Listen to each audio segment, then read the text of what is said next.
Yes, sir. Then let's do it live. Okay. Hello, everyone. I'm Drint. I'll be a runner for the next 3 hours. And with me, I got my one-man couch. You want to introduce yourself? Yeah, I'm RRLAT. Drint and I are top 2 runners of this game. Go ahead, Drint. Yeah, exactly. So we'll show you today Knack, specifically New Game Plus Glitchless. Quite a new category. Maybe a few things I want to talk about before we start. So as you can see, I already prepared a save file. So obviously, since it's New Game Plus, you need a prepared save file. We'll start basically by pressing continue in chapter 1.1. Difficulty you see here is easy, and there's also current character unlocked or selected called Diamond Knack. We basically have different forms of Knack in this game, and Diamond Knack is just the best to use because he has the most damage, most health, the fastest, so there's no reason to take any other. And then other than that, what makes New Game Plus special, we get gadgets that we can collect throughout the game. And obviously, if we're playing New Game Plus, we're just going to have all of them unlocked, which is just going to make the run a lot easier. RRLAT, anything you would like to additionally say, or do you think that's good? You just covered everything. I think we're ready to get the run started. Okay, perfect. So can I just maybe get a quick feedback if you're ready to start the timer? Then I would do a 3, 2, 1. I'm good. Okay, perfect. So run starts once I press continue in 3, 2, 1, go. So maybe I'll start out with saying there's already a trick coming up. So generally speaking, when you have enemies that you have to destroy, kill, whatever, to continue in the game, there's going to be slow motion running. However, I'm going to try to... Yeah, and right here I actually canceled it. We are not 100% sure how that works. We think it works by basically hitting an enemy just on the edge of Knack's hitbox. And for whatever reason, that doesn't trigger the slow motion. So maybe in regards to movement, you already see I'm jumping permanently, which is just the fastest way of moving. Yeah, we didn't do the bunny hopping for a long time because it's a lot of X presses over a 3-hour run. Yeah, definitely. But we found out that the bunny hopping actually saves quite a lot more time because of the extra movement speed than we originally believed. We only thought it was slightly faster, but you actually do move quite a bit faster. Yeah, exactly. So it's gonna amount to quite a lot of the next 2.5 to 240. So maybe something else as well. You see me hitting some things and collecting something. We call those relics. Basically, the main reason in a normal playthrough that you would collect them is because they give you more health. However, like in most games, if you're bigger, you're also moving faster. So you'll see me actually collecting them quite a lot during this run if it's easy. And now another skip here. I'm gonna try to zero cycle, as I call it, this elevator. Yeah, oh. Got it, but dashed in the wrong direction accidentally. So basically what that just means is you don't have to actually wait for this elevator section and you get on top directly. So that's on me. I got the hard part and then I messed up the easy part. So there are some minor adjustments here also on the gameplay. For example, you're going to see me attack and jump quite often. That's just because it cancels an animation there. And other than that, Knack is pretty simple in its attacks. You basically just really have like a 3-hit combo. We don't really want to do all 3 attacks, so what you see me here doing is I jump after attacking twice because the 3rd hit is going to take more time. Here, for example, it doesn't matter because there's going to be a cutscene anyways once I kill the 3rd one, so if the animation takes longer, it doesn't matter. You got the slow motion skip on that last one. Yeah, exactly. I actually don't think I've ever seen that before, so I was a little perplexed. But that's nice. Okay, time for the next skip. They're going to tell us about some nice stones that we can use, but that's boring, so we're going to try to skip it, which I did not get, which sometimes happens, because the game doesn't like you jumping on things like that, so it destroys them if it actually realizes you use it. So I'm gonna have to waste it here. So that yellow crystal he was trying to jump over, you can jump on it and then jump over this door. Exactly, but I get a second try in just a second, because there is a second move we can learn, and that we are supposed to practice in this game. But I don't want to do that either. So here the exact same thing, we're going to try to stand on top of this crystal. And this time I actually got it, and this way I can skip it. In total there are 3 different, as we call them, sunstone moves. That's what the top left bar you see is for. There are 3 of them in New Game plus Glitchless, or in Glitches in general. We are going to actually skip 2 of them. And for some reason one of them didn't want to get destroyed. Cool. And in the glitch category we actually skip all 3 of them. So now again, hopefully another slow motion skip. So in the any percent category, there's a trick that we do called good job, called backdash that lets us get over a lot of walls in the game. And so the tricks that he just did, where he got over the gate and would have gotten over that door by jumping on the sunstone, that was found a lot more recently when we started running this category. Yes. Before we never needed it because of backdash. Exactly, thanks for that. And maybe also in regards to these like sunstone moves, there is a little bit of tech behind it. You just saw me actually doing it. There's a preparation for the move and there's the actual move itself. So I would prepare the move by pressing circle. And then I can basically decide between 3 different moves: the smash, the storm that you see me using now, and the missiles you saw me do before. And when I prepare it with the circle button, I can actually collect sunstones that are close by. So that's what I do sometimes if I have too much energy or I need to use a sunstone move anyways.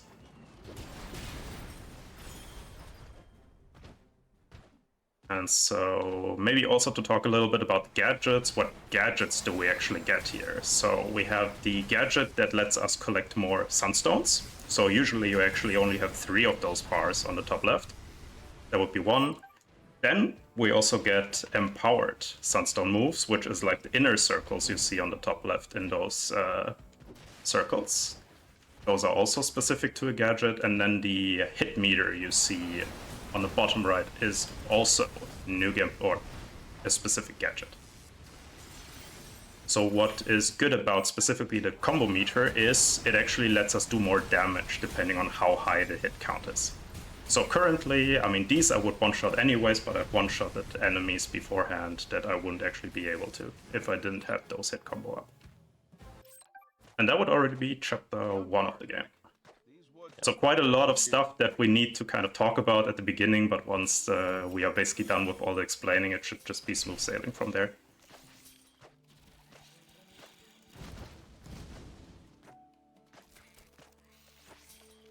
And maybe since we have a little bit of downtime now, just quickly want to talk about what is this game even?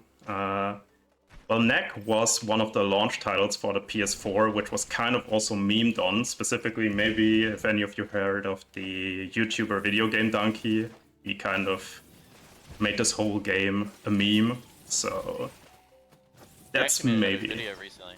Ah, yeah, true. So that's maybe where you heard it from. Other than that, yeah, there's basically nothing else. Maybe also regarding the tech, I play on PS5, even though this is a PS4 launch title. The only real reason is because of performance and because the image quality is a little bit better. But basically everything you can do on PS4, you can also do on PS5. So technically I could also run this game on PS4. But especially for a stream or an event, there's no reason to actually play it on a PS4.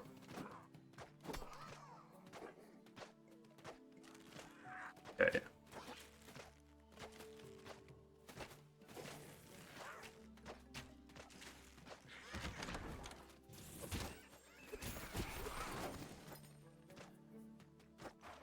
So I don't remember where all of the slow motion spots are, but I noticed you haven't been getting any of them. It's kind of nuts. Yeah, it's quite good so far. I know there's a couple, but I also couldn't tell them off the top of my head, outside of the first 2, basically.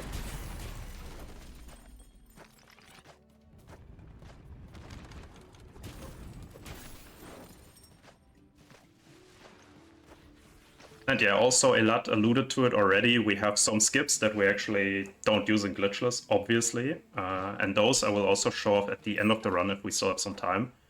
But yeah, what does it actually mean to play this game glitchless? We basically decide on our own definition, since basically every game has its own definition, and we are just not going to use anything that may or may not be in kind of the thought of the developer. So of course, jumping over a wall because you use an object in the world, like that's legit, like we think that does not count as a glitch, basically. There's a slow motion, by the way. I think that was the first example. Oh, yeah, actually could be.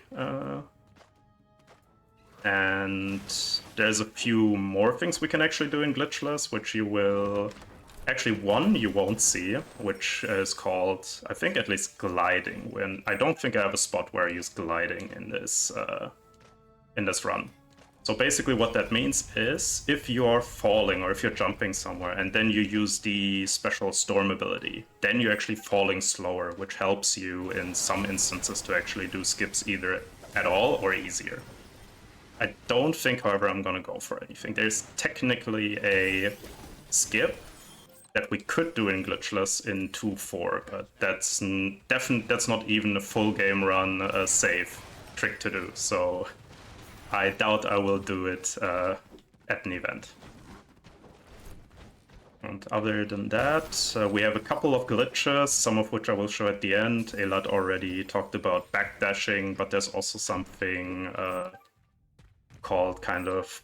I don't think we have an official name for it. I think I just called it glitch. No, I didn't call it glitching. I don't remember what I called it, but basically you can wedge yourself in between objects. Yeah, clipping. Thank you very much. You can basically wedge yourself between objects, and it pushes you either out of bounds or it pushes you up.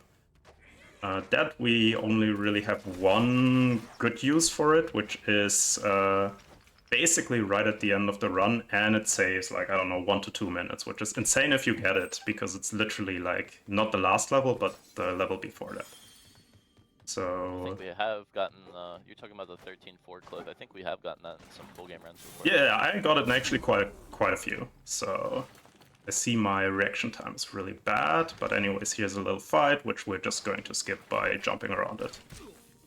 So for example, that we don't really see as a glitch, because you can just do it with the means that the developer gave you.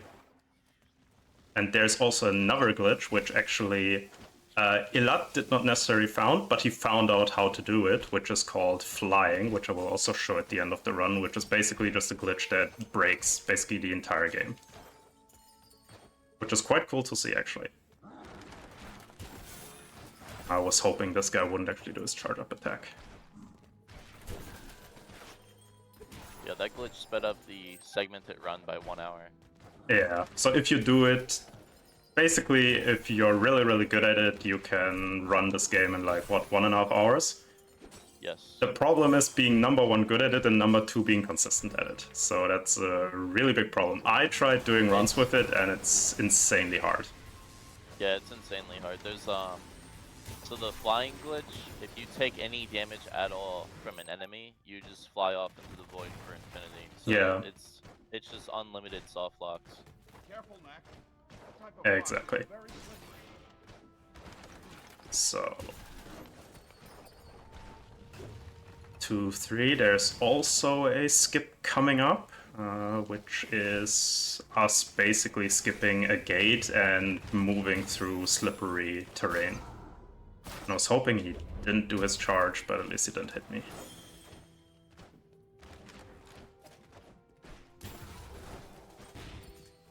And yeah, since this is glitchless, or maybe I'll be quiet for a second because the skip is coming up and I need to concentrate slightly. So I'll jump on top of here, hopefully, and then skip a little part. If I don't get stuck on my friend here. Yeah, there we go. Okay. Nice. Yeah. So yeah, combat is quite important in this run specifically, since we have a lot of fights that we actually have to do, which we usually don't have to do. So we kind of have to a little bit map out, especially how to use energy. For example, here I'm going to use energy because I would otherwise have to wait for the enemies. So of course, New Game Plus, it's actually not too bad because you're actually getting a ton of Sunstone energy. And that's also something I forgot to say. There's also a gadget which actually gives you Sunstone. Let's see if I get lucky here. No. Sometimes the robot kills the guy on the right, and then you don't have to kill him. So enemies here give Sunstone energy, which means we'll get a lot more than you normally would be able to get, which means the run quicker and also easier, and in my opinion also a bit smoother, which is why I actually like running New Game Plus a little more than any percent. But yes, any percent is definitely harder because you have to actually be concerned about using your Sunstone energy. Here in New Game Plus, you don't really have to do that.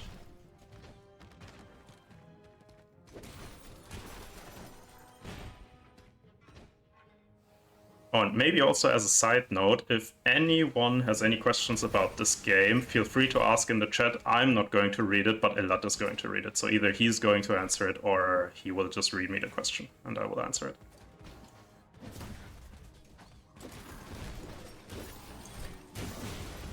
Here, there's also potential triple kill you can do, but there you're kind of at the mercy of the enemies. If they move in a certain way, you can triple kill them, but in this case, wasn't the case.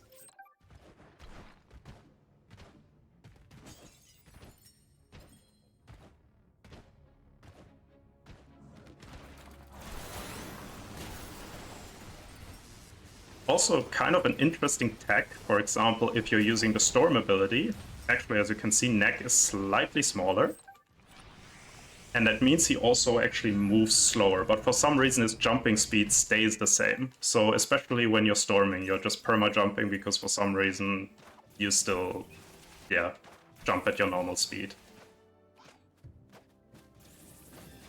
Okay.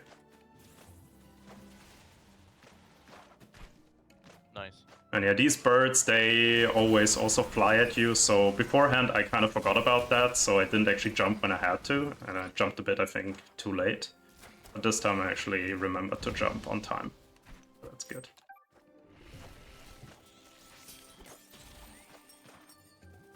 And also a thing that happens here with a lot of runners is since you have a ton of cutscenes, and you have, well, you don't have to skip them, but obviously skipping them is faster. So sometimes you're going to accidentally try to skip when the cutscene isn't fully loaded yet, so you're just gonna pause randomly. So far that hasn't happened to me. I thought in a second it would happen, but it's another skip. Oh, you're going for this? But I'm going for the safe version, and I didn't even get it, so I'll just... Yeah. So there's a, let's say, easy/consistent version, there's a hard non-consistent version, and there's the really hard non-consistent version. I tried to go for the easiest, but I accidentally jumped back and bounced. Here again, usually I would have to wait for these two guys to go away. I'll just kill them, so the next one simply spawn. So there was a way where he just was with that blue slide. You could have ran around the side of the rocks and then went immediately to the blue slide, skipping that area where he had to run around. However, this game, the physics engine in this game, when you're out of bounds, it really likes to put you back in bounds, and that's what happened in this case. Was the game forced them back in bounds. Exactly. And here, if you do the really hard version, that would have been the only time we would have used the gliding mechanic. I don't want to call it a glitch, but anyways, that would have been the only time we would have used it in Glitchless. There's also a skip I know that you can do with the boulder, but I have never been able to get it consistently done. I know, I'm not sure if you're consistent at it at the very least, but I know you can do it. The tech is super cool. Yeah. And that's already chapter 2 as well. So the giant rock, the boulder that the goblin kicked down, if you jump on top of it, it will explode and it can launch Knack way up in the air, and then you just double jump, dash forward, and you skip climbing basically the entire mountain.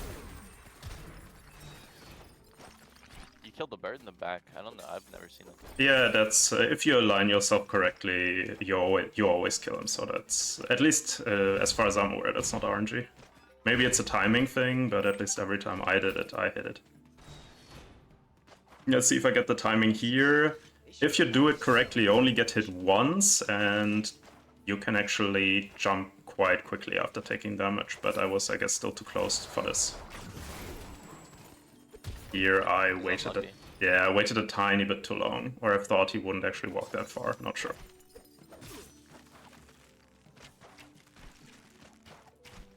Yeah, and sometimes here, especially with the enemies, you're basically guaranteed to get hit if you want to just run. Otherwise you would have to wait for them to swing at least once, so that's not faster. So sometimes I might get hit on purpose. That's sometimes not gonna happen often, so most of the time I'm gonna get hit. That's not on purpose, but at least sometimes I can say it's not. Yeah, so for example, this enemy now I needed 2 hits. If I didn't get hit beforehand, I would have one-shot him.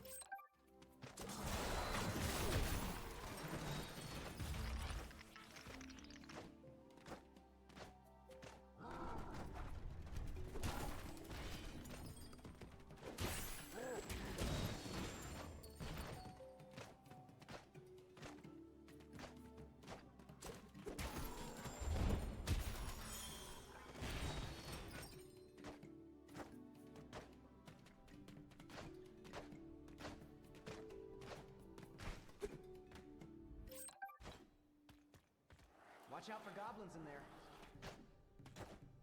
Good luck. This level's really long. I wish Yeah, I could this skip one from is- one. Yeah, this one is pretty long, and also the end is kind of not that fun, because as you can see, we now have also a new mechanic, which is ice, which is gonna happen in like 2 levels, I think. 2 or 3 levels. And at the end, we basically have to do kind of like a gauntlet, where you're supposed to open 3 gates. And at the end of each gate, it's going to take away your ice. But the good part is you still get kind of an ice source. The problem is if you align yourself correctly and you destroy all of the ice at once, it does not actually give you the full amount. So we'll see if that's going to happen to me this run, because it basically happens to me every time. And then I have a reason again to complain about this game. So let's hope it happens. Also, in regards to this game, Knack's detection on what he is supposed to hit is really bad. So sometimes if I want to guarantee I actually hit something, you will see me actually dash attack. It's not faster, but it's basically the only way you can guarantee you actually hit what you want. And here also basically impossible to not get hit, because both enemies attack you at the same time, and if you dodge one, you're basically, unless you're lucky, not going to dodge the other.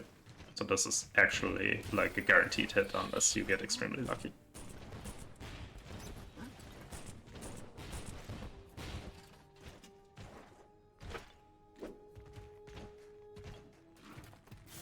Also here I'm just going to storm, just because I didn't want to have one of them jumping at me and the other one charging.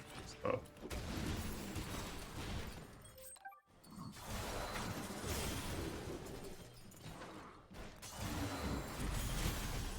Here a little arena style fight, so just going to wait for the enemy. Yeah, and that's usually Knack has a 3-hit combo, but sometimes if an enemy is too close to him, he's actually going to smash the ground. The problem with that is that attack takes longer than his usual attack. So if you're expecting the normal attack, you're going to jump early because you're going to want to cancel the animation. However, as I just did, I didn't expect him to ground pound, which means I accidentally cancelled the animation too early. Which is also something. If you dash, he's basically never going to do ground pound. So that's also a reason we sometimes dash attack, so he doesn't ground pound. Yeah, and here is the gauntlet that I was talking about. So we'll go up to the left because it's one of the hardest ones, or the hardest ones, I would say. And it also takes... It doesn't take the longest, but at least the fight style. Like, you want to make sure you have as much ice as possible. So let's see if I can get it. Sometimes I get like only 20% of the ice I'm supposed to. Okay. One down, 2 to go. Let's see. This time I got lucky. Yep. They didn't give you all of it. I give him all of it, but at least they gave me some of it, so it doesn't really matter.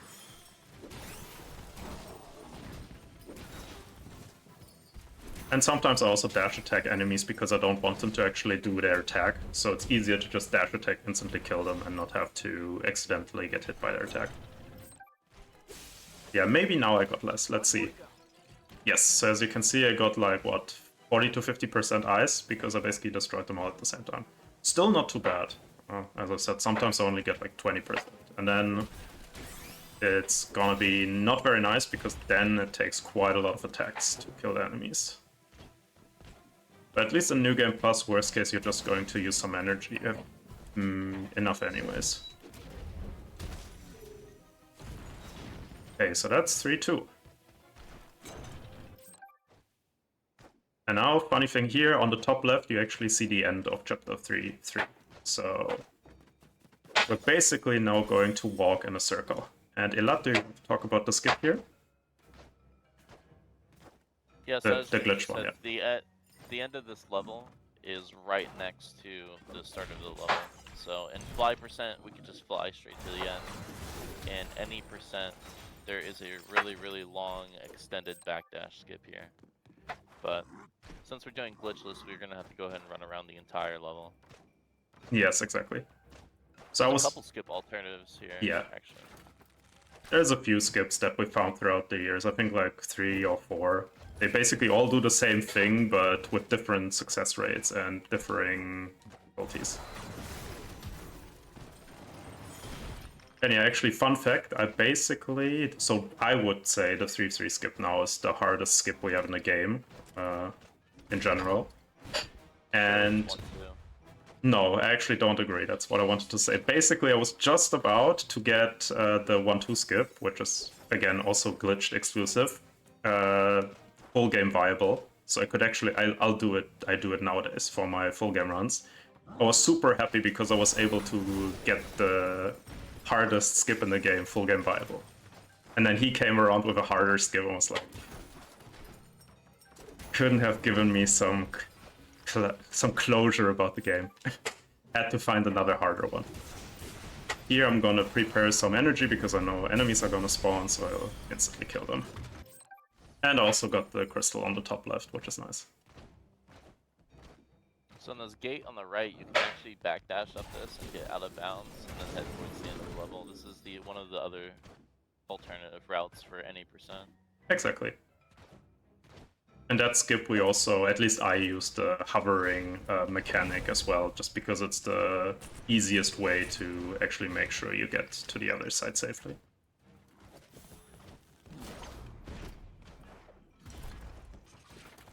Let's see if I'll be able to get to... Okay, no, I'll have to wait here, sadly. Because here I definitely do not want to lose my hit combo, because that's gonna be interesting in a bit. So yeah, so here I'll one-shot him now just because my combo meter, otherwise I wouldn't. And that becomes important in the next part where I have to fight him again, because if I don't one-shot him, there's the potential that I'm gonna get hit. Which again would mean I lose my hit combo, so... Yeah, but I got hit regardless, just because the grenade guy threw his grenades a bit further than usual. But that's okay, that just means the upcoming 2 enemies I just don't get to one-shot, basically. Or rather, I'll just use energy here because I have too much anyways.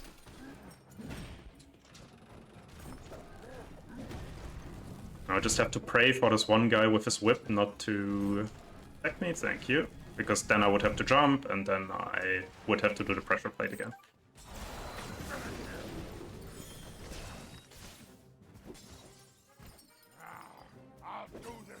And this guy will fight again in... so this is 3-3, we'll fight him again in 3-5, but in a mech this time. And yeah, also kind of, I mean, we're already in chapter 3, so it's, I guess, good time to talk about it. Kind of also what this game is a bit about is in the chapters itself, you usually start like quite small. And then as the chapters or the sub-chapters progress, you get taller and taller. So what they like to do, for example, they also reuse quite a lot of enemies, and then, for example, in the first chapter you need like 2 or 3 attacks to kill them, and then later on you only need 1 hit to kill them. They like to really do that in this game as well. Now we also get tank enemies, which This chapter, I guess, is not so much the bane of my existence anymore, but it used to be, because there's a skip coming up in the glitch category, which is pretty finicky. And luckily I don't have to do it in this category, so I'm happy.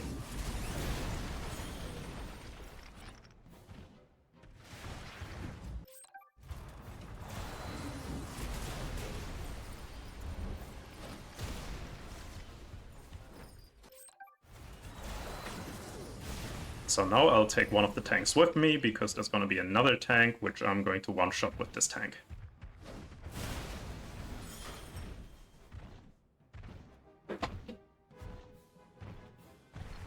And yeah, here, for example, I wanted to get the relic, so I dashed towards it to make sure I actually hit it. Same with this one.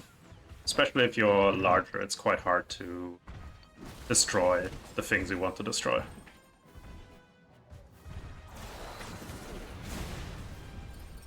And here, let's see, they're going to throw rocks at me, so I'm just gonna dash in there to trigger them, and then I'm just gonna wait for them in the hope that they break. Yeah. Sometimes they don't break, and if they don't break, then it's really fun, because the moment you walk up to them, you're gonna get damaged.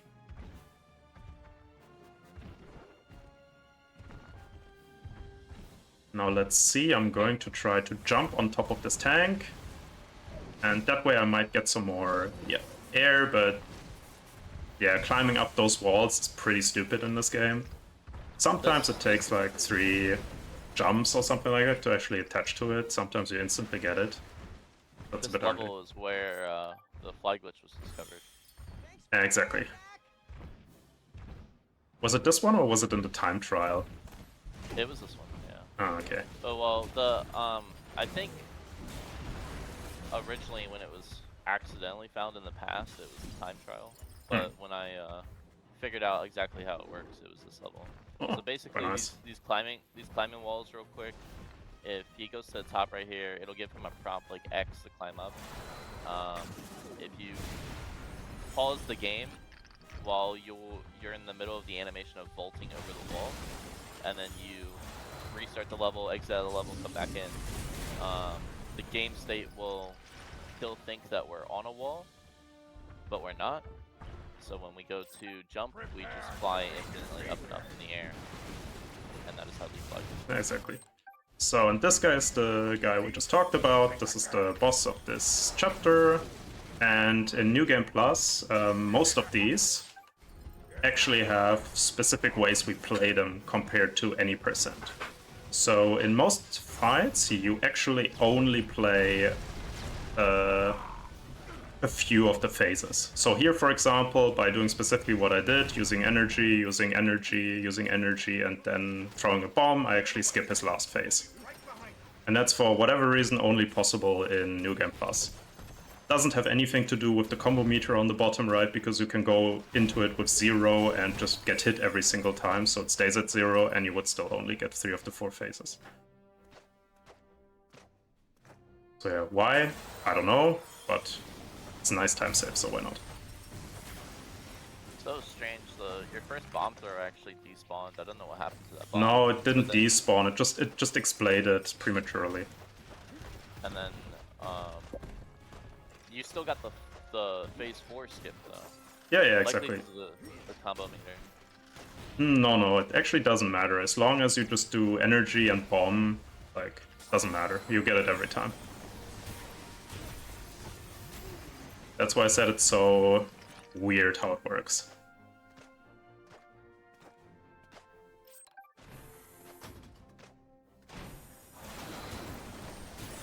If I do this correctly, I only need to use 1 storm ability to clear this entire arena, and I'm not sure why maybe I was a bit too slow, but I should have hit the robot either way. I'm not sure what happened there. Hurry, Knack!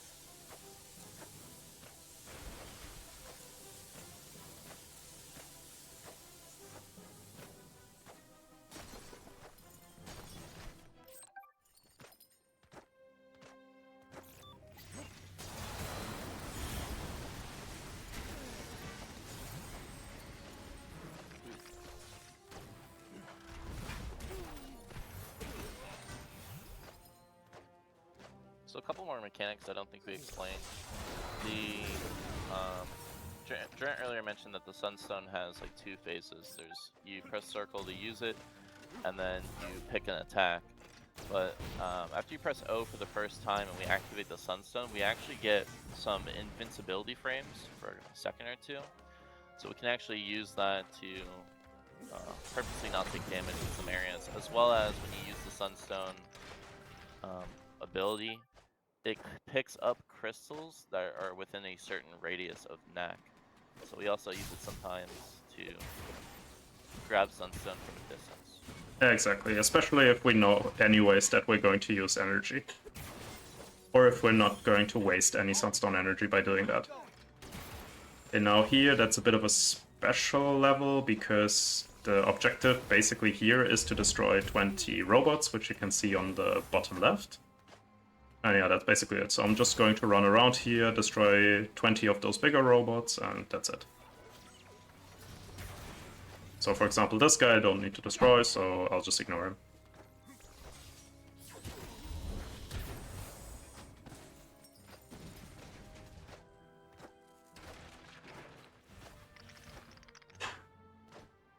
And regarding also the invincibility, you're actually invincible for the entire duration that you have this charge up state. So it's pretty easy to actually do.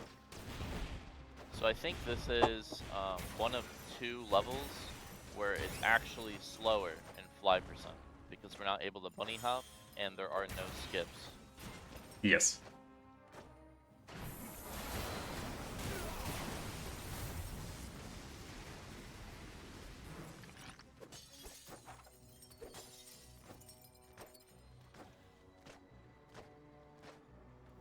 There's also some RNG on this level where sometimes the robots kill each other, Yes, exactly. and then you get to 20 faster. Knack, help!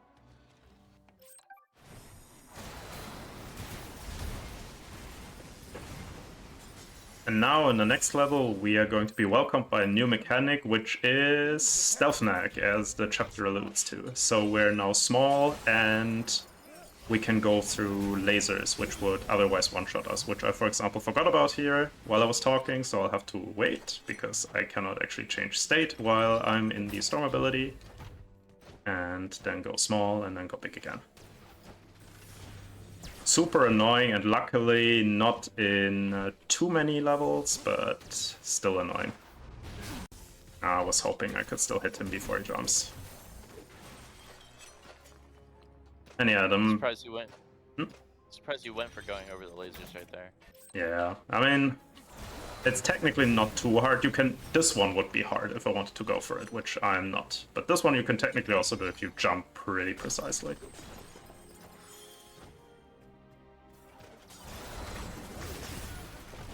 But I will go for the other skip here. Here I have to wait for a second because of lasers. You're talking about the big laser room? Yeah, exactly. So there's a big laser room. The whole point of the laser room is kind of you go small and then you find the lever to turn the lasers off. However, if you know where to exactly jump, you can just jump into the lasers and just skip that part. In my opinion, it's easier in the glitched version because I'm just more comfortable with the glitched version, but for someone like you who's more comfortable, or I'm not actually sure which one I'm more comfortable. I think you at least told me the glitchless version is easier for you.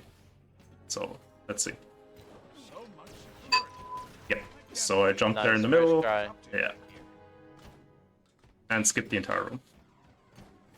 So which one do you think is easier? I think the glitchless one is easier, but the it doesn't work out all the time. I think the glitch version is just like fully consistent. Yeah. Yeah, here for example, I wanted to hit the lever, but I hit the crystal. That's something where even if you dash, you cannot really 100% predict since they're in the same place.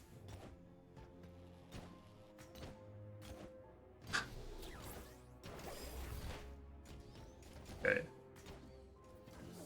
Also, in this game, if you are interested in the story, I'm not sure if I'm gonna be of any help for that. RRLAT, do you at least kinda know what the story is about? Because I don't.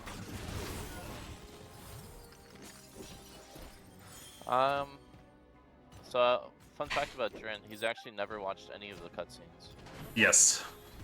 But go ahead. Even when I played it for the first time, I skipped all the cutscenes. So I think I watched the last one once, and that was it.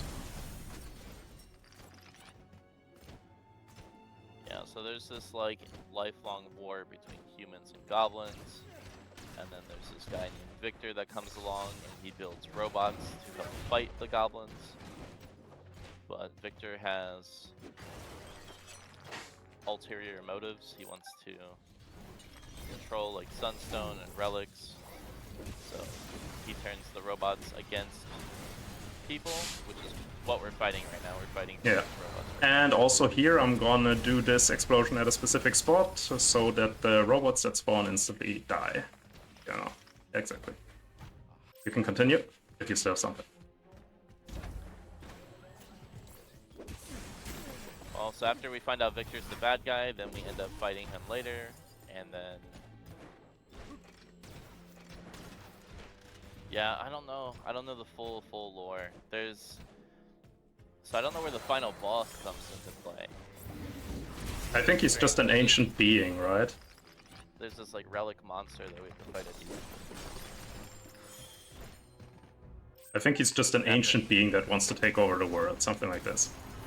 And yeah, the lady we just saw is Victor's henchman. Or henchwoman, I guess you would say. I think, right? Yeah.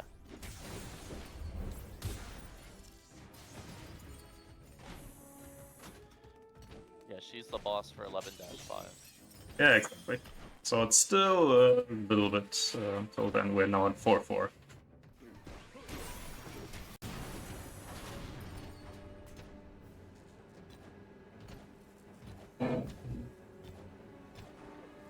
So the bunny hopping also negates the setback from these conveyors. Yes, exactly. I don't really bunny hop here because you still have to go over the big boxes, but later on I think you will... On this level, but maybe in chapter 8 you might see some. I'm not sure if there's also something earlier, but technically I could do it here for a little bit. And here it looks like you could maybe greet your way through it, but trust me, I tried, you can't. So here it's just better to use the safe version and just wait.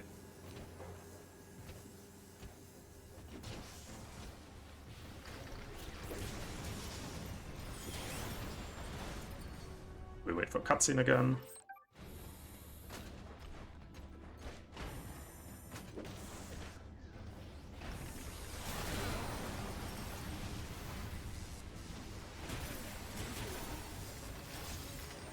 And now I basically have too much energy, which is why I'm going to use it. But sadly now I also have to wait, because I cannot do normal attacks while I'm in the storm state.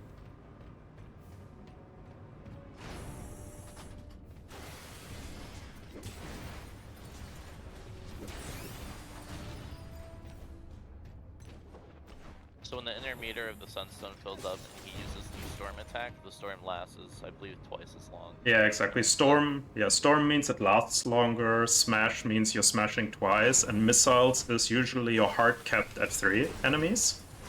But with the empowered one, I'm not actually sure if there is even a cap with the empowered one. So...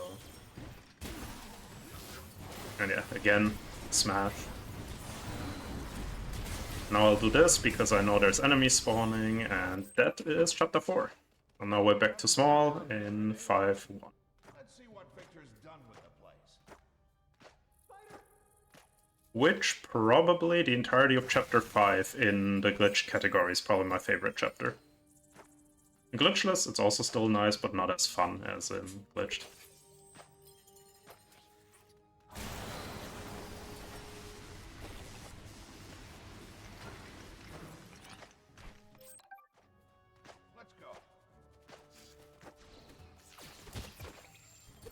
Usually I greed for that one enemy, but this time I decided not to actually greed for it. But maybe I'll greed for this one this time. Yeah, I greeded for it and I got punished.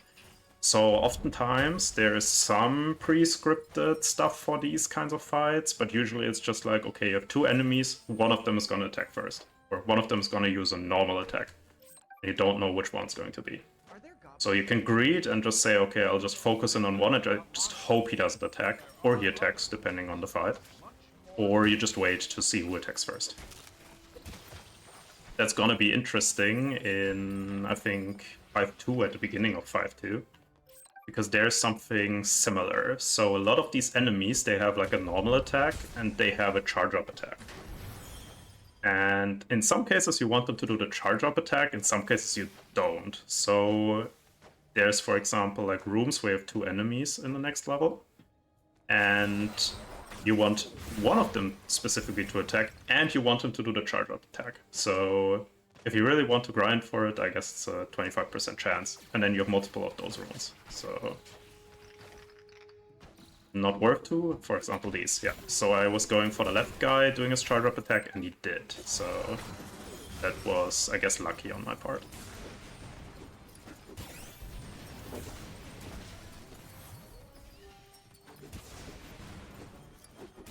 And sometimes when they go down, you can actually attack them, and sometimes you just either attack through them or you just don't hit them for whatever reason. I think the supercharged storm would have been really good here. We just didn't Yeah. have it. With this part, I'm also never really sure if I want to use energy or not. Yeah, for example, I would have liked, for this guy, the right, that's why I just panic pressed my circle. I actually wanted him to do his charge-up attack, but he didn't, so I fat-fingered the charge-up. Same here again, yeah, I wanted the left guy to do his charge-up attack, which this time he did. And here, let's see if I can get double kill. If the enemies walk in a certain way, you can kill both of them with one hit, which I did, nice.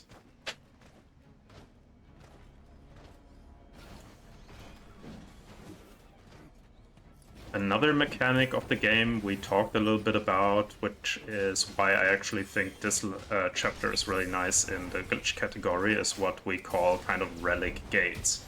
So yes, we collect quite a lot of relics in this game, and we get bigger because of it.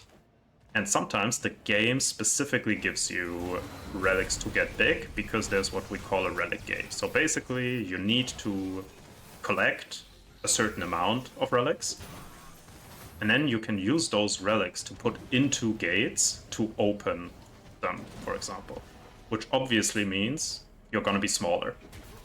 However, for example, in this room here in Glitched, we can actually completely skip that relic gate. And that obviously means you're going to be bigger than the game thinks you are. Therefore, invisible walls, things like this, are not actually as high as they would need to be. And you can just instantly jump out of bounds. Which means you can do quite a lot of fun stuff in this entire chapter. But specifically 5.3 and 5.4.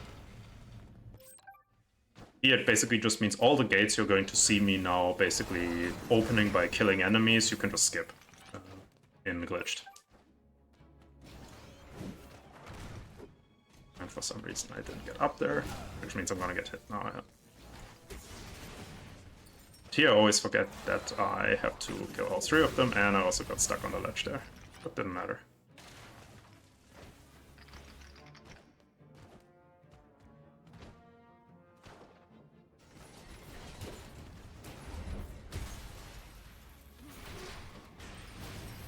This specific enemy type that you just saw also has a very specific mechanic where if they are one hit away from death, they're actually going to charge back. So what you can do is you can basically attack them and then dash and then instantly attack them again. If you know that you're close to killing them, basically.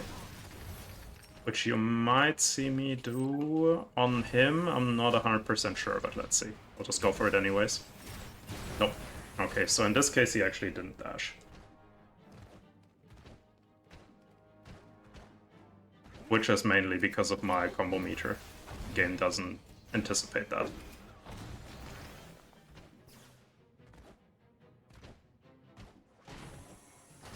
But he might. Let's see. Yeah, and again, I sadly cancelled my attack too early, so I didn't actually kill the guy. So he hit me. And now here you will actually see in the room there's a couple of robots, but the enemies are actually not inside yet. So I'm going to position a little bit to the left in the hope that I kill both of these. Sadly, one of them literally was just pushed back, so... But otherwise this enemy would have gotten into his robot, which means they're harder to kill. So by destroying them early, it just means that you're gonna have an easier time killing them. Should be one more on the left. Yep, exactly. They also really like to do that in these kinds of arenas where new enemies spawn, as they have like one single enemy who's gonna spawn at the end, and you kind of have to know if it's on the left or on the right or whatever to be fast here.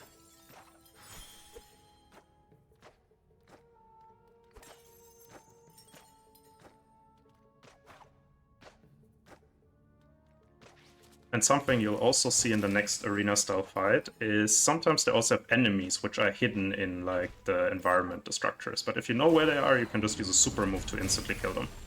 So there were spiders on the right which would have spawned, but since I killed them with the super move, they didn't actually show up, and the spider web went away instantly.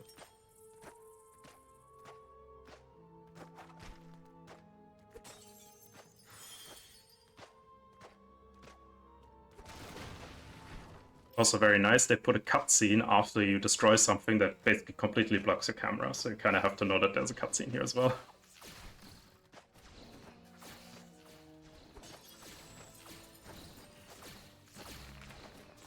Okay, now here you will see what I mean basically. I mean, you already saw what I mean by Relic Gate, but the next part is gonna make it even more obvious what a Relic Gate is.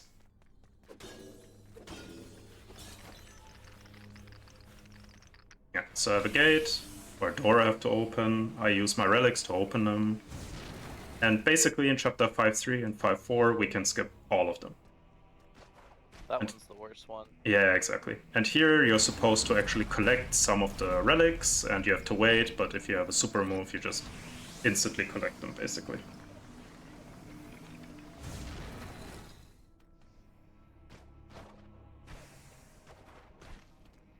And these guys would suck up your relics, which isn't too bad, because we get them refreshed here anyways, but there's a potential if you don't know what you're doing that you're going to die, so... better to just be safe anyways. And yeah, from here in the glitch category, we would just jump directly to the end of the level. But since that is glitchless, we don't have that luxury. And we'll get to see the rest of the level.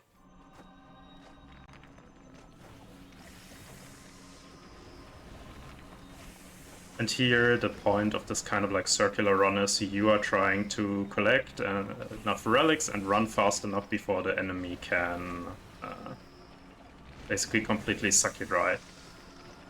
And fun fact, I'm not 100% sure, RRLAT, please tell me if I'm right or wrong. I think this is actually technically the final boss we just saw. He's just gonna get bigger. Yeah, that becomes the final boss later. Also, on this level on very hard difficulty, I actually don't think it's possible to get through the eyeball without using Sunstone. Because I think it just takes away all of the health before you can get anywhere.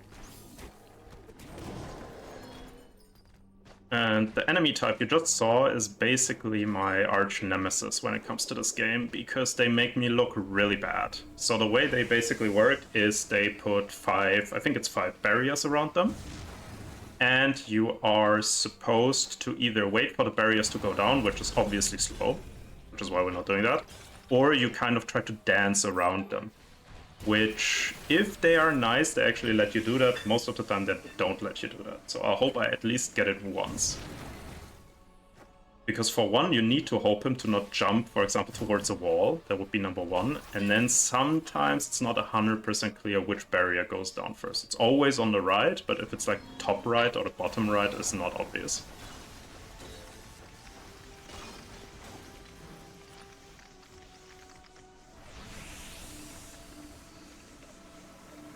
And also the lasers you actually see here, I try quite hard to avoid them because they're actually one-shot. Even in the easiest difficulty, they just one-shot you if you hit them.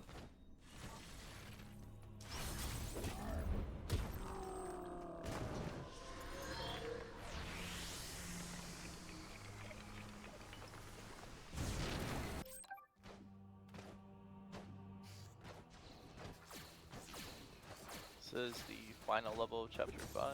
Exactly. And also there at the end at 5-3, before, I don't know, Elat, if you were the one finding it, but before we found that big skip that would basically skip us right at the end, there was already a skip we could do, but there was quite a high chance it would actually soft lock your game, so I went for it back then still, but yeah, it was pretty annoying to lose like half your runs just because you soft locked for something that, as far as I'm aware, was completely out of our control. Yeah, I believe 5-3 and 5-4 are, they both actually have a lot of alternate routes.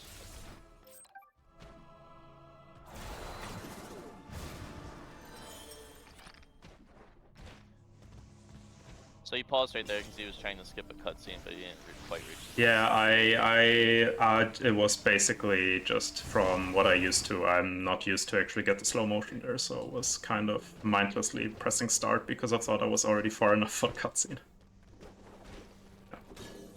And also, if you actually paid attention, you could see me doing that enemy with the shields with only one being down, so that was nice. Which is not a luxury I have very often.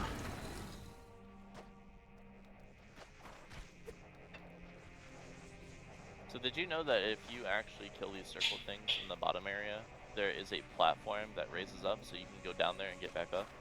I did not know that. Good to know. Maybe I'll need to try that out again at some point. But yeah, basically if you usually fall down, you just die. Basically, because they suck you up instantly. So do you have to kill them from being on top, or do you just use storm ability and just storm them till they're all dead? Yeah, I think either storm or shockwave will work. Okay. I'm not sure why they added that. I don't know if that is something that ever occurs. Yeah. So this part right here is another part where, once again, on very hard difficulty, it's like impossible. And I'm going here for something very risky. I'm not actually going to take the second one. So there's a chance I'm going to die here. Let's see. No, okay. So if you're not fast enough, it's just going to kill you. You usually would go somewhere else there and get some relics, but that's slow, so why would we do that?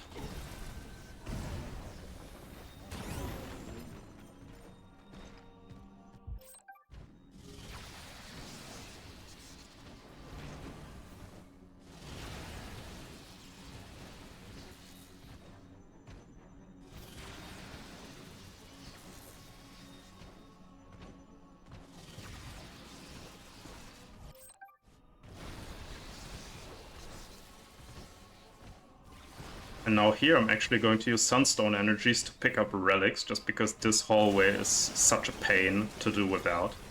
It's just easier to storm through it.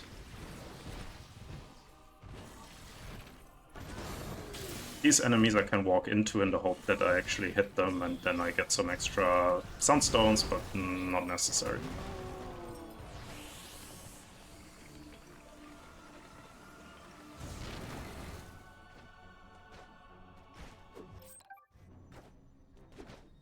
Again, cancelled my attack early, which is especially hard sometimes on these relic boxes, because they obviously have smaller hitboxes.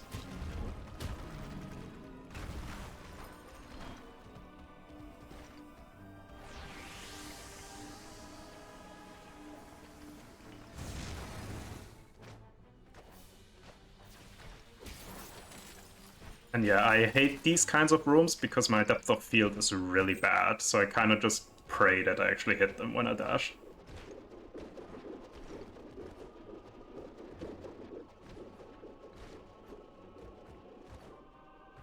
And here, the enemy I'm going to attack. I don't actually need to, however, I'm gonna skip these barriers now, and there's a chance he actually hits you while you're in mid-air. And if he does that, you're just dead, so it's just safer to just kill him since he's one hit anyways. Now here we have to wait a second for the laser to go down. Then there's enemies spawning on the left and on the right here. Or rather, here they're already, and on the next one they spawn left and right.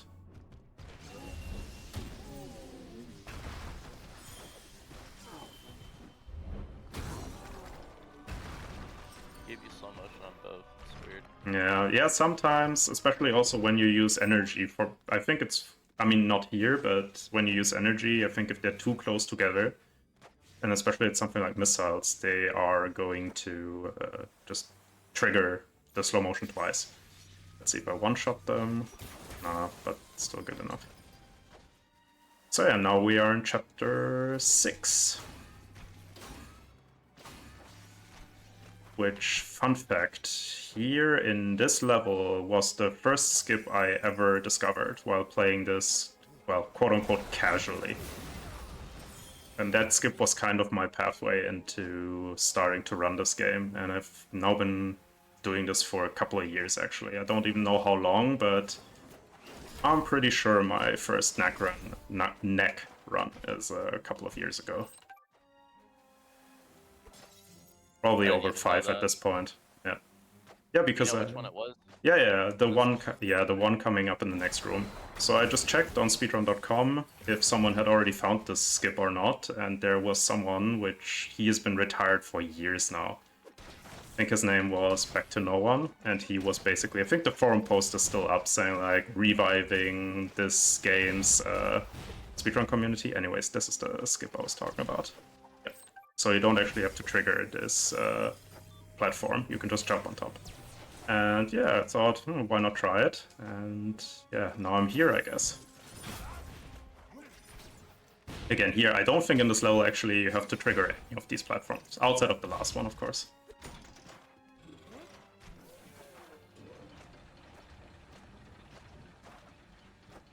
And that's 6-1.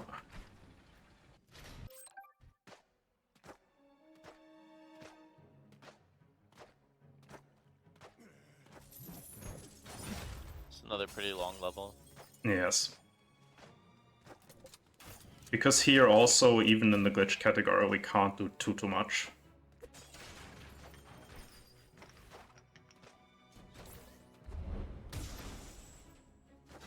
That's quite a bit in 5%. That, yes. 5% is still so hard to me that I don't really grasp it fully yet. Also, it has also probably been at least a year since I last touched it, so... You are the only person that's ran it. The only person I that did it. finished a run, let's say like this. Or at least on video. Yeah, but you're, you have a segmented run, right? Yeah, that was fun to make. That took a long time. Yeah, it's also a really nice run. And only recommend looking up Knack 5% segmented. That's a really fun watch. And again, like, yes, this run is gonna be around 2.5 hours, but that segmented run is like, what, 1.5, right? Yeah, it's called Knack Done Quick on YouTube, and it's an hour and 22 minutes, I believe. That's pretty good. I mean, I'm not 100% sure, but haven't we... What's our current... Do you know our current best if we take all of our individual level runs together for Glitched as well? Isn't it below 2 hours now or something like that? I think New Game Plus any percent with Backdash, I think it's just barely sub 2 hours, but you have to play perfectly. Yeah, exactly.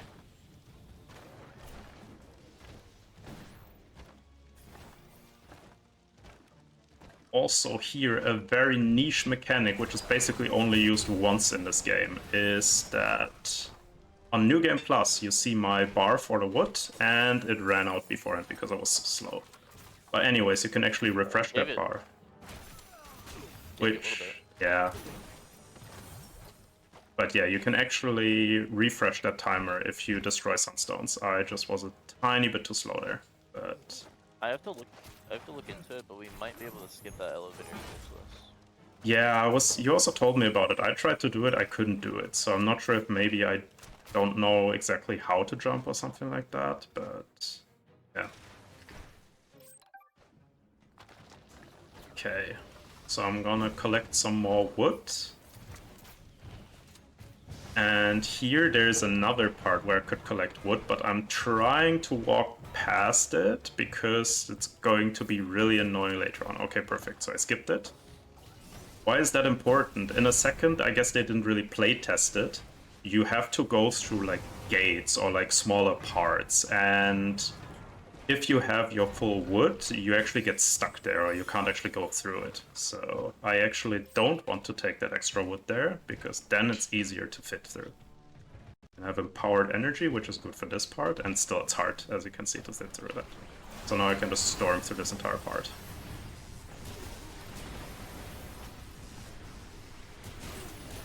And yeah, they do that a couple of times in this game. Now I basically have to, instead of like opening 3 locks or 3 gates, I now have to kind of kindle like 3 ovens, or whatever they're supposed to be, to continue to the next level.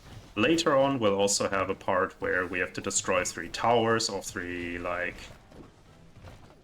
I'm not sure what you call these kinds of things, but basically like 3 towers with like machine guns on top that you have to destroy or disable.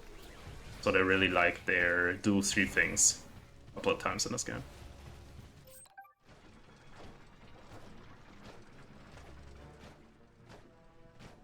Do you prefer running this or Knack 2? I 100% prefer this. Maybe it's just because I'm bad at the combat of Knack 2, but like I just don't like the combat. I like the movement parts more, and I like a game where the movement is more important than the combat, and I think in Knack 2 that's not actually necessarily the case. I think their combat is more important.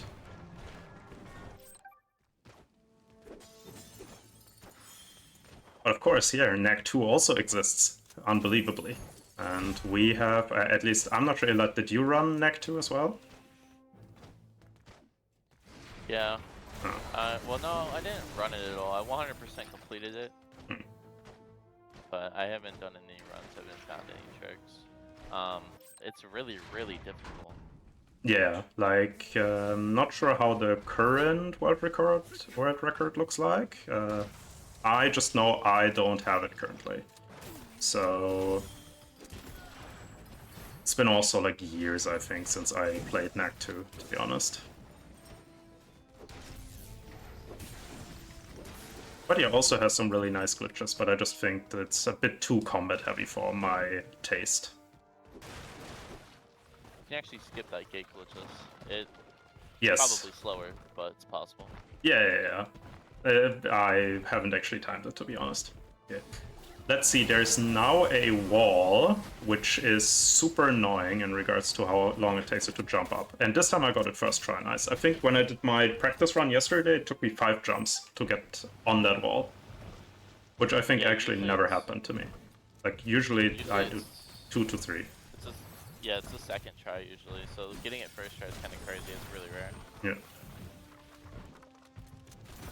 Also, I just dash attacked for these 2 crystals you just saw, because otherwise it's basically impossible to actually kill them. And here I will attack these as well, because I want to get 1 super move for here, because now then I can storm the entire part. I don't think in any percent I've ever gotten to skip in this level in the full game.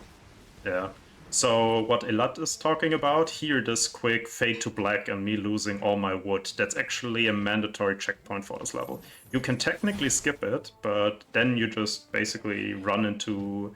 I don't remember if the last cutscene doesn't trigger or triggers and it just doesn't load you to the next level, one of the 2. So after that trigger that takes away your wood, there's a long staircase you just now ran down, and the trigger to have the cutscene at the end of the level play is just after. Just after, the okay. trigger to take the wood. So you can skip it, and then you can run backwards and run up the staircase, and then you get to keep all of your wood, and then you can also end the level. But if you don't run back up the staircase partially, then there is a soft lock, because the level never ends.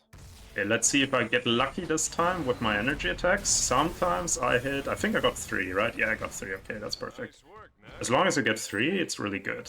Most of the time I only get 2 of the enemies here. Also, maybe something I should talk about is sometimes when I use the missile attack, you actually see me jumping first. The reason for that is that those missiles can actually be blocked by a lot of things in this game. And if you don't jump and just use it like that, the chance is really, really high that at least one of the enemies is gonna block 2 shots. So here again, you're going to see me jump, even double jump in this case, because one of the enemies is right in front.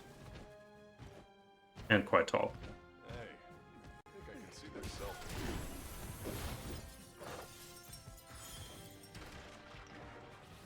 Let's see, there's going to be a arena style fight, which hopefully I'm gonna do it well. But I think here you can, yeah, here you can missile anyways. So what I actually do now in New Game Plus is I'll just missile the last 2, because it's just, if you don't instantly kill the shield guys, it's so annoying because you have to wait for the shield to go down. Like these guys. Luckily this one I don't have to actually fight.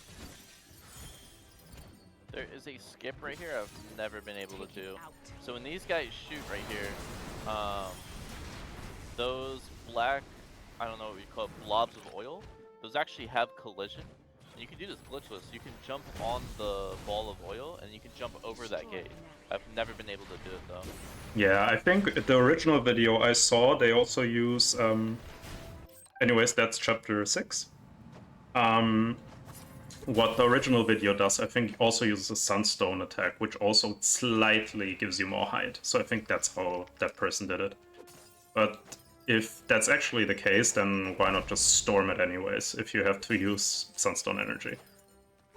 But yeah. So this is 7-1 is one of the levels which actually has a soft lock in the glitched version of the game because of one of the skips that we do. You can fall into an area where you can basically accidentally not go out of. And I forgot that I don't have 16 hits here, so I did not one-shot this guy. But This is, I believe this is also the only level where a clip is useful. yeah, this and 13-4. So Oh, you're right. yeah. So luckily, I'm not sure if I should say luckily, because now we have the skip that potentially soft blocks you. But back in the day, before that specific skip in Glitched was found by, I think also me, I don't remember who found it. There was a skip, and that skip involved wedging yourself between a wall and a sunstone crystal. The problem with that is that the mechanic is extremely unreliable. So what we used to do back in the day was basically we would say, okay, I'm just gonna waste 10 seconds on this and I just hope it works. And if it does, perfect. If it doesn't work, I just continue as normal. That's how we used to do that skip. And I'm pretty sure no one ever got it in a full game run. And I don't even think anyone ever uploaded an individual level run with that skip. But now we don't have to... Did I? Okay, last time I checked I couldn't find it anymore. Maybe I did. I thought I was just too lazy to grind for it. No, I remember you did it. Oh, okay. Yeah, that soft lock in the previous... No, we're still in the same level. The soft lock Yeah. in this level is, it's still an issue. The any percent run, I can still happen. Yep. And here I'll use double in the hope that I kill them, but I guess I wasn't positioning correctly. But doesn't matter because I have the hit combo, which means I one-shot them.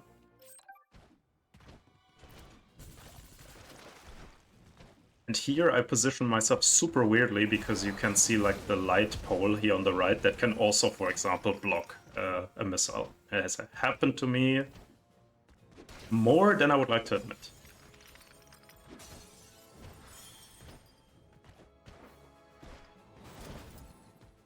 So the any percent in Glitchless is pretty similar in this level. There's not really a whole lot you can do.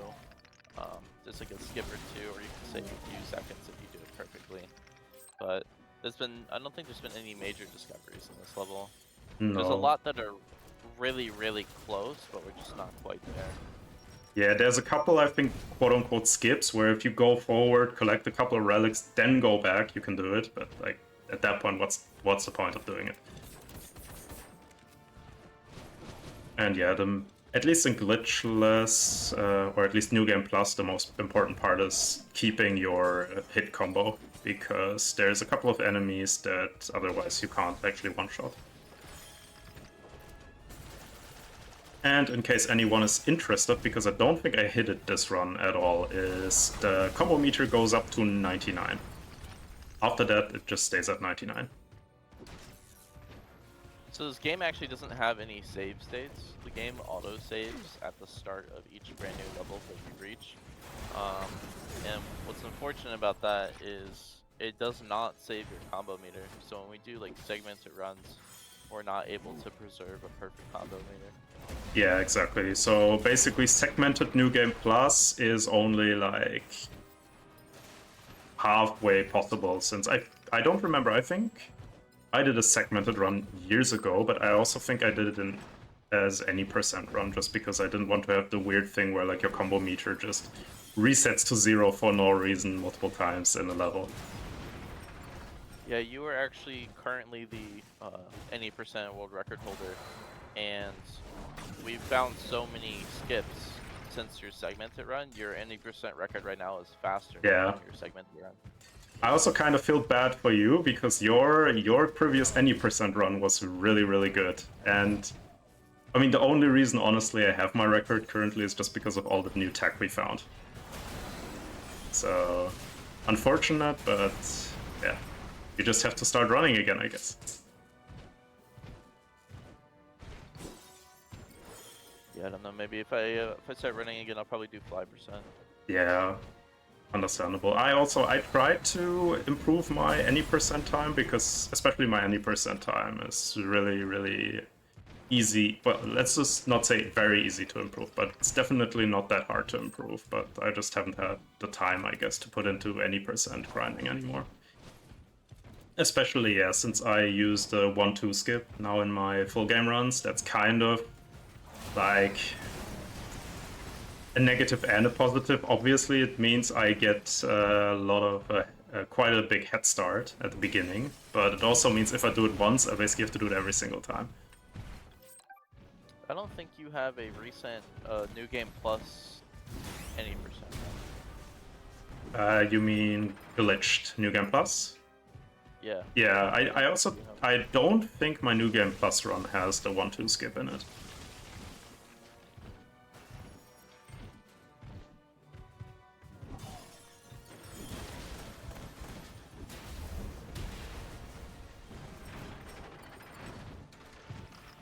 We are about halfway through the run at this Counting point. on you, big guy.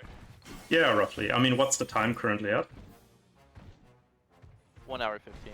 Okay, yeah, so that would be the halfway point. And here I was pretty lucky that I had the empowered missiles, because usually what I do is I missile the 3 guys to the right, then I walk to the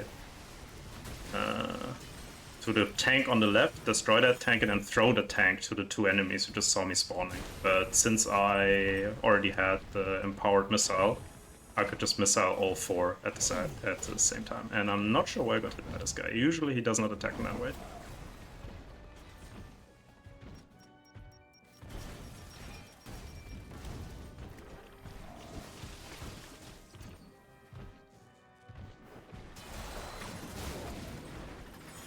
There's some new skips that were found in this level. Do you remember if you used them in your... I did not. That I definitely know.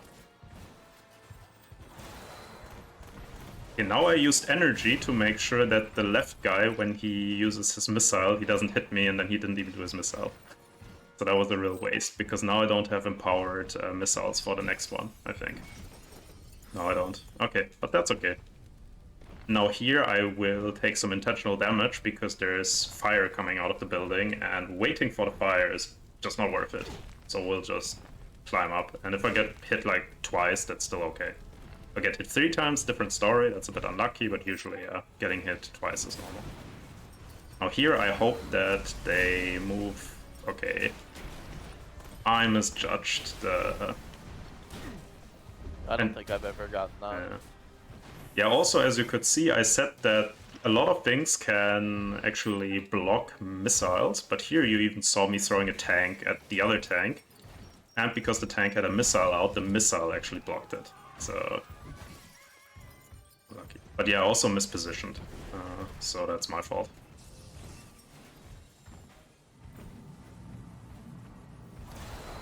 My individual level run for this level is really, really good.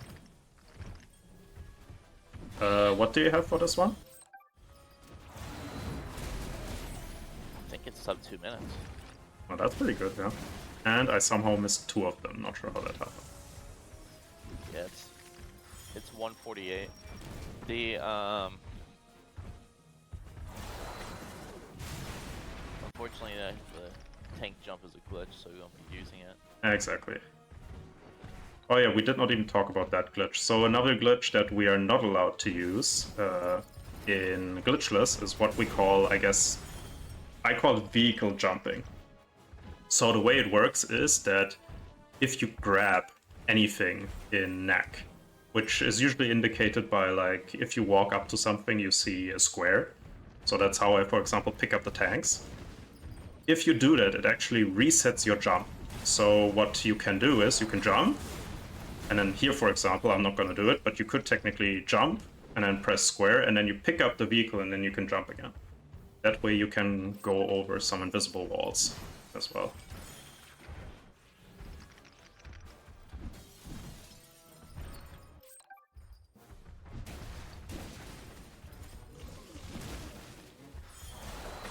Yeah, I'm gonna use energy just because they're so far away. And now there's 2 tanks, let's hope I can kill both of them. I do, perfect. And now, because I have so much energy, I'm just gonna do the same thing to these 2 airplanes as well.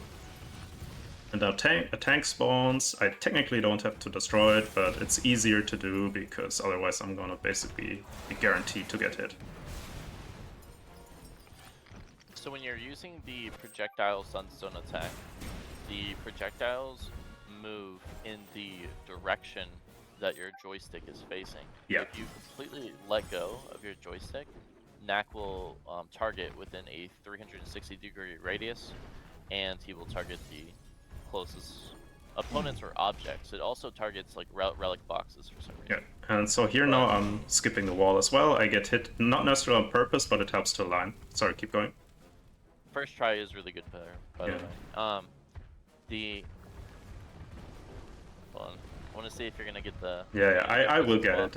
I mean, it's the missile one. Now it's easy. So actually, to get to the final level of this chapter, you have to destroy the enemies on the right, which I do by simply using missiles. Okay. So now here, also modified to New Game Plus, we hit him twice. He's gonna charge up his attack. We're going to hit him with missiles after he does this. And now we hit him once more. Let's see if I'm lucky. I'm not lucky. If you're really lucky, he just instantly charges at you. And you hit him again and the fight is over. But this is still pretty good RNG. He charged at me twice at the beginning. So yeah. This is... what was this even? 7-5, exactly. And as we're used to it, again, we're small.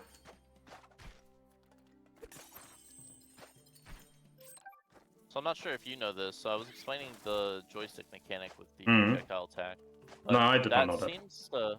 That seems to also be prevalent in the shockwave attack. So when we use the shockwave, I think the direction that it disperses out is affected by that. Because I don't know if you ever noticed this, but sometimes when you shockwave, it definitely doesn't get enemies that it feels like it should have. Yes. But I'm also not completely sure if it's affected by that. How do you feel about this level? I think it's boring, to say it nicely. And actually, if I play it, this is the basically only level nowadays where there's a chance I die in any percent. Outside of skips, of course. But I'll try my best not to die here to unnecessary stuff. So from my understanding, this is another level that's pretty much the same as 100%. Really Yeah. Yes, basically. I mean, technically there are skips, they just don't save any time.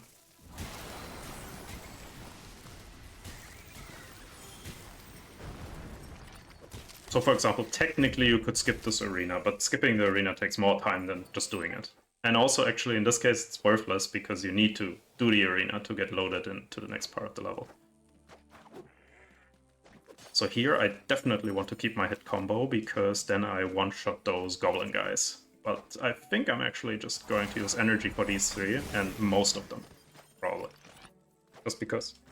At least in 8-2 I don't need any energy.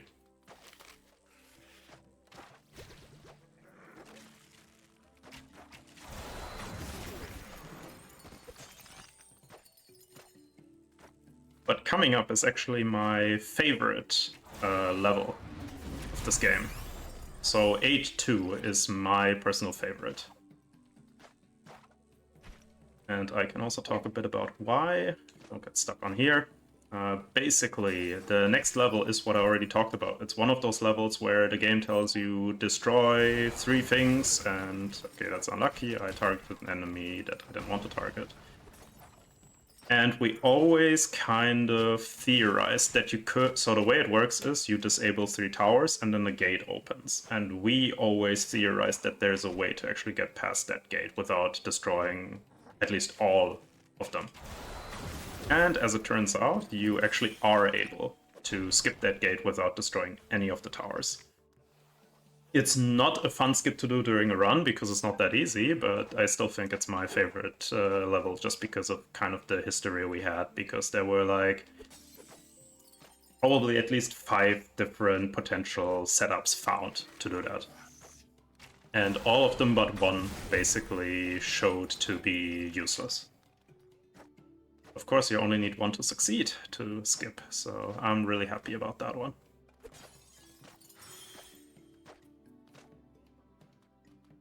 And what's your favorite one? Favorite level? Probably 3-3. Skips in that level are really, really fun. Yeah. At least, I would say I now agree that it's a nice level after I found my safe setup for 3-3. Before I found the safe setup, I would disagree, but now that I got one, I think it's really nice. Yeah, I think I use the same route for if I were to do any percent. I don't think I've done the extended one on that level yet. Yeah, I think it's gonna take a while before anyone's gonna use the 3-3 extended skip in a full game run. I mean, it's not that bad. Technically, you only waste, what, like 25 to 30 minutes at that time, if you don't get it.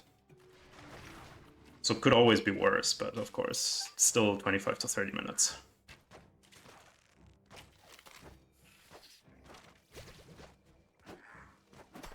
And now here, unlike the ice one, there's no real order we would do them in Glitchless at least. Of course, in Glitch you would just go to the one where you skip, and that would be it. But here it's just, at least to me, whatever I feel like that day, I'll just do. Here you have to be careful because sometimes you can get stuck on these staircases, which is super annoying.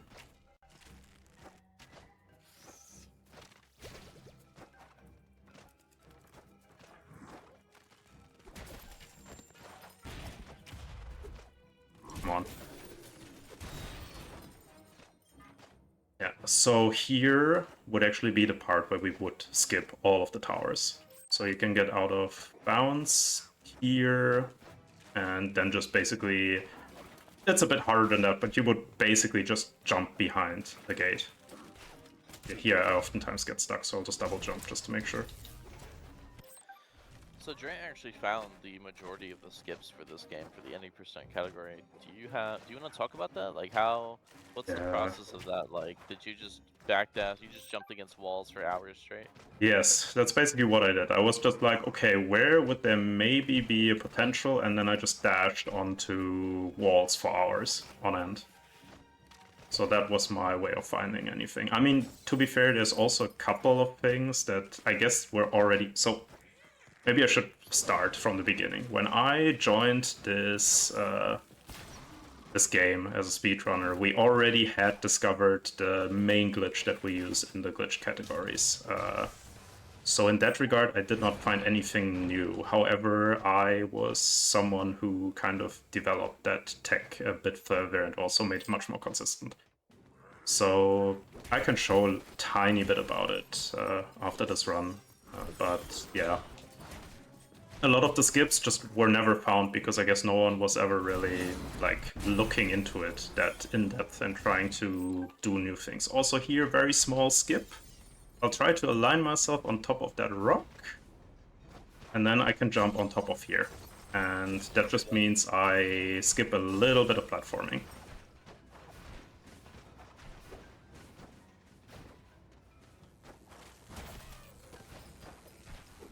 And luckily here I don't really have to... here I could technically greet, but I won't. But yeah, I've had runs killed by greeting here and jumping on the platform when they actually went on. I can also jump on top of the relics here and get up a tiny bit faster that way. Okay. Collision on that little rock you used is really wonky. Yeah, exactly. And any percent Bonnie actually found a way to... There's like a backdash right there that you can do that Okay. makes it super easy, consistent. Yeah, what I found makes it kind of consistent for me is I position myself correctly and then I just jump, and basically while I'm jumping I completely let go of my left stick. And that usually helps me get up there. The moment you use your stick and you try to move Knack, yeah, he's gonna fall off. And here I'm also not gonna greet because I've also killed at least probably 5 runs here by greeting. Same here. But yeah, to come back maybe also to the backdashing point, it's been a tech that was quite a long time in the making, because yeah, there's a lot of nuance to it and a lot of very specifics that you have to do. I mean, now it's basically all discovered, in terms of at least the tech behind it. Of course, there's still skips that we'll probably find the next few years, but tech itself should be basically fully fleshed out by this point. Yeah, I think fly percent, I think everything that can be found has been found. Then on any percent, there might be a few things left. And then I think for glitchless, there might be more skips. Yeah, probably. This is it's a pretty new category, and since you've been running it, you found quite a few. Yeah, also here I guess they forgot to playtest, because if you try to fall down here, you can't even, so...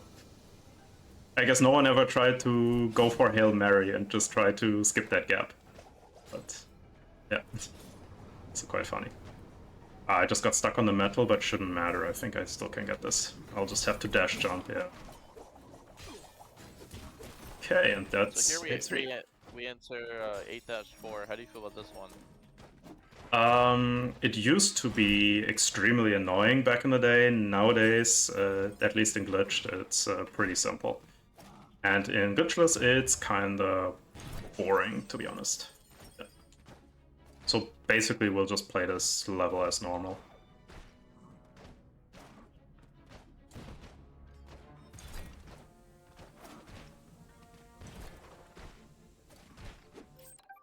And yeah, the problem with this one, at least in Glitched, is there is a skip all the way at the end. And it was extremely inconsistent back in the day.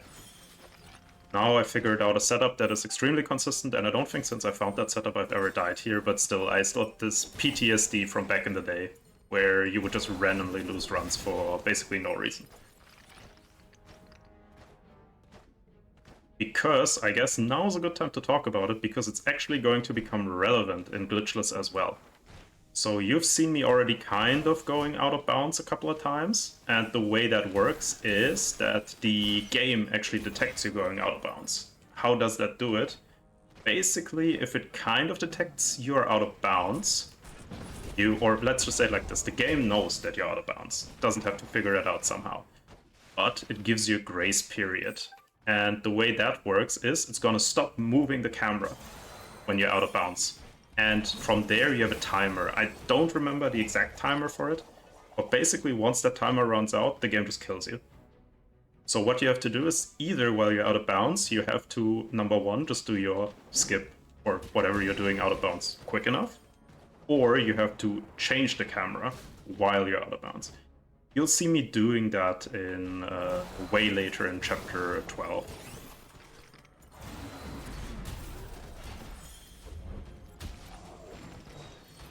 So yeah, that's how going out of bounds works, and that's the sad truth also, that we have a couple of potential skips that just basically aren't possible, because either we cannot change the camera or we just cannot do it fast enough.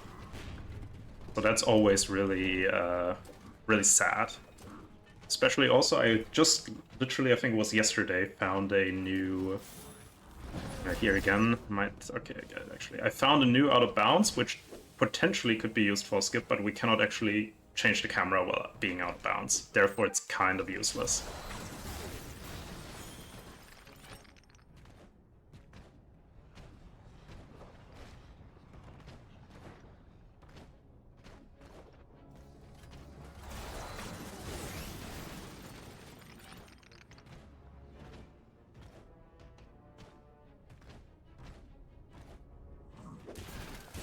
this game, I feel like I can never tell if I'm on a good pace or not.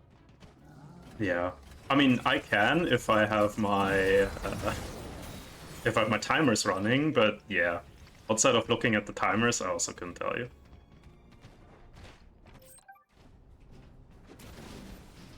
And also here in a second, they will introduce a new enemy type, a golem, a big like relic golem.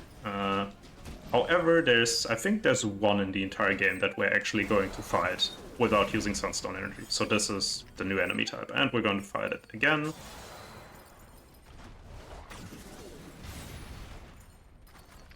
And then again at the end of this level. But yeah, we're going to use Sunstone energy again. So they don't really do anything interesting anyways.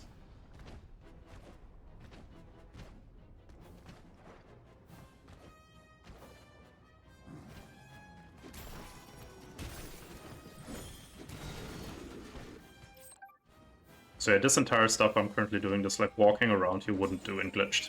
And that's the skip I was talking about that still gives me PTSD to this day. I forgot that I need one more hit on this, because I missed one hit.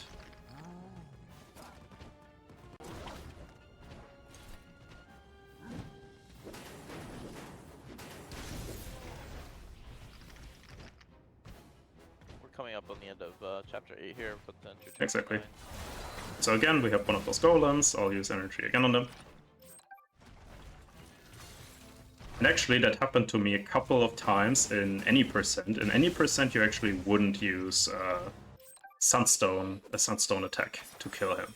So you kill him, but the problem is the trigger for the cutscene is actually behind them, or behind where you would kill him. So what you would have to do is you would have to walk back again just to trigger the cutscene, which is kind of annoying. But luckily we don't have that issue in New Game Plus because we have so much energy anyways. There is no point in keeping it.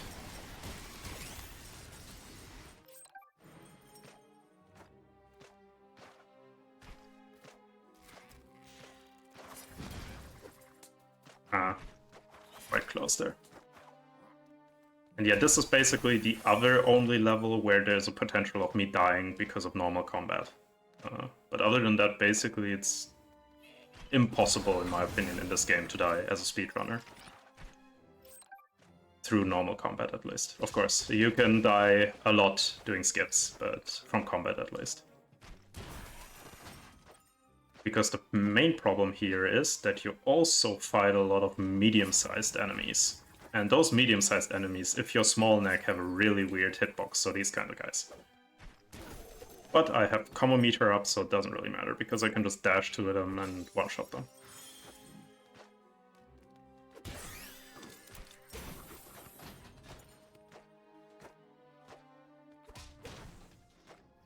I also get the relics here just to be safe. Usually I try not to get the relics that need more than one hit. Just because usually it's not worth it. Or unless I need them for skip, which in Glitchless is basically never the case. Yeah, so here for example you saw me just barely missing him, which sometimes you also go under the enemy and then you hit him and nothing happens. So that's always annoying. 9-2, another one of the longest levels in the game. Yes.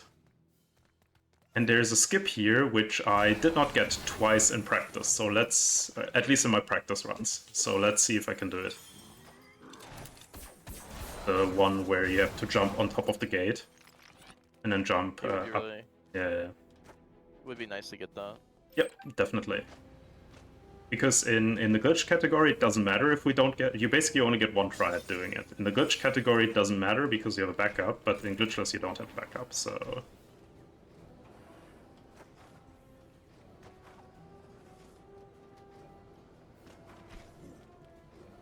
Also, this guy, sometimes he still hits you at the end, just because he's so big.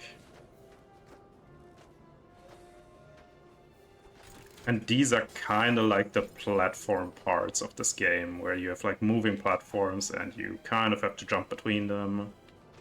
But yeah, this game, generally speaking, the platforming, at least intended platforming, let's call it like this, is pretty easy. So if you want to play this game as like an actual hard platformer, you basically have to play the glitched category of the game.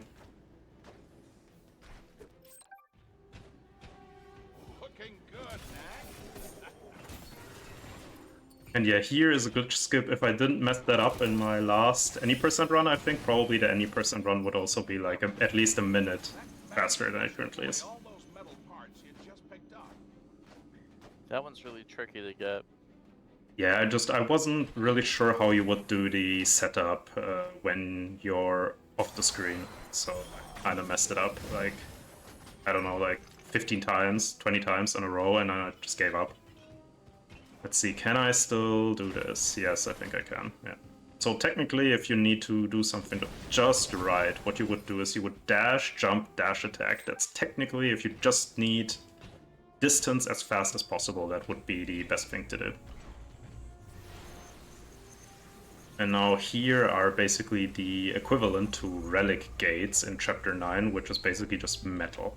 So we're going to collect metal, and we're going to put it in there, and yeah. Sometimes you have those situations where you need a full bar of metal, but you also have enemies that you have to worry about. So what you have to do is you actually have to make sure you don't get hit. And I also was fast enough to skip this. Okay, so let's see, here's the skip. I line up. Okay, I got it. Nice. Nicely done. Yeah, so that basically skips having to walk all the way around here to put the metal in. And here, for example, you have enemies, and you don't have anywhere on the way to refresh. So if you get hit once, you basically have to go back and collect new metal. That's a pretty decent one too. Yeah, I think Yeah. that's about 30 seconds. Yeah, that's quite a lot of time. And then there's also another skip, which I think is in 12.2, if you know what I mean. The room where you have to technically use 2 levers to make a pathway. Yeah, you can skip all the levers. Yeah, is that in 12.2 or is that in 12.3? What am I talking about? Not 12. We're not even at 12. We're in We're at 9. Yeah, is it in 9 too. That's yeah. that's in this level. Okay. Okay. And now, just you saw me basically using the platforms without actually activating them. That's basically the only part here where we can do that. The rest we have to activate them every time and actually do them as they're intended. Closer. They seem to be assembling the Okay. parts into tanks and other weapons. Okay, so I always tell myself I would use energy on these, and I never do it, so I will do it actually for once. Just because these pads, we will see them in a second, actually how they work. They're basically magnetic, so the whole point is if you go towards them or on them, while you have metal, you basically stick to them. Which makes combat or whatever you have to do really awkward. Okay, now here I'm gonna storm just to quickly collect the metal. I mean, killing the enemies is a nice bonus, but I really only do it for the metal. And now here is the part actually coming up where there's another skip. So we're gonna be in a room where you are supposed to go to the left and the right, but doing that is boring, so we're not gonna do that. So what you see me, I spam jump on the magnetic platform, and I sadly did not get it because the last enemy. So what I will do is, I know roughly the timing, so I will just quickly wait for the timing. And then I will go for it again. I think the cycle's too bad. Yeah, I think so too. Probably the cycle is too bad now. Can I? I'll just... Yeah, nah, it doesn't. Okay, then I'll do it normally. Yeah, I messed up because I jumped a little bit to the right. Too much to the right. So I'll just have to play it now. Which is unfortunate because I wasted one more energy, but it's not too bad because this is New Game Plus. And also, you only have to do one of the two, basically. Because now you can just jump over there. Yeah, you're gonna have some magnets on you, but it doesn't really matter. So you just jump across like that. So yeah, now I got the first skip, but I didn't get the second skip. When I did my practice run, was always the other way around. So it's only fair, I guess, that I mess up one of the two. Yeah, at least it cancels out. Yeah. Here I always think I want to go for the relics, but the thing is that this is basically the end of the level, so there's no point in actually collecting them.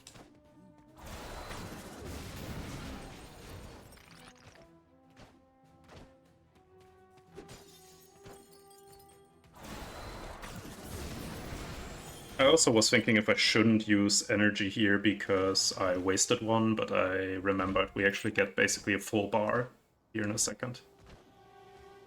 So yeah, last level of chapter 9, which... Can you actually tell me what happens at the end of 9-3 in the cutscene, because I have no clue. Knack scales a tower and he finds the like goblin leader. Yeah, exactly, that I know. I mean, what does he do? Because I just know we spawn somewhere else afterwards. I have no clue what happens. So, chapter 10. I believe we're going back to... I have no clue, to be honest with you. I think we just talk to like the... I'm not even sure if he's like necessarily a bad guy. I just think we talk to him and then we're just in a completely different area. So... I stormed there because I just wanted to pick up the last few sunstones in that area. And here, yes, we have metal, but we can basically just get hit how we want because there's gonna be a metal collector here in a sec. So it basically doesn't matter. Yeah. The leader that we face at the end of this level, his name is Gundahar, and that is the... He built the robot that you fought in 7-5. Yeah, exactly.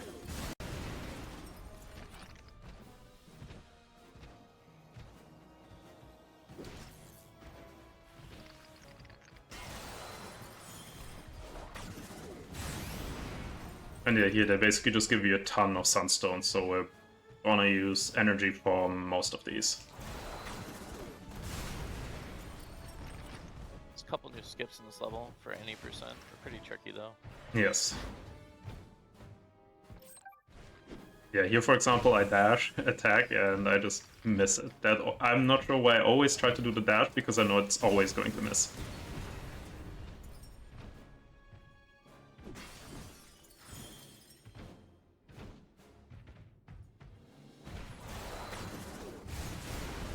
Yeah, as you can see, when I'm jumping here, after I use my missiles, actually the jumping speed is not gonna change. If I'm small or if I'm big. But if I actually just walk, I'm actually gonna get faster once I get my relics back. So on the bottom right.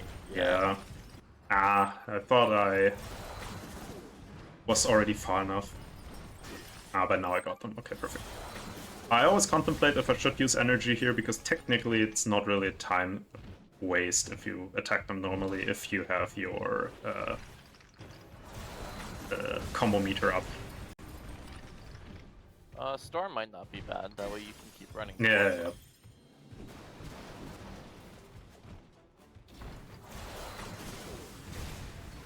Do I have... not, yeah, because now I don't have enough energy, actually, for the next room. It's a bit annoying, but... Can I do it? Okay, nice. Was worried I would get actually hit there. I will dash attack this guy, just because sometimes these saw blade robots throw them really, really weirdly, and then you just get randomly clipped. I have to think. I need 2 energy bars for the last part here, so... But I should be able to get that. Oh. Yeah, I dashed away from the rocket in the hope that I wouldn't get hit, and then I dashed into the other guy hitting me. But it doesn't matter here anymore. Okay, I have enough energy. I get enough energy from the first room.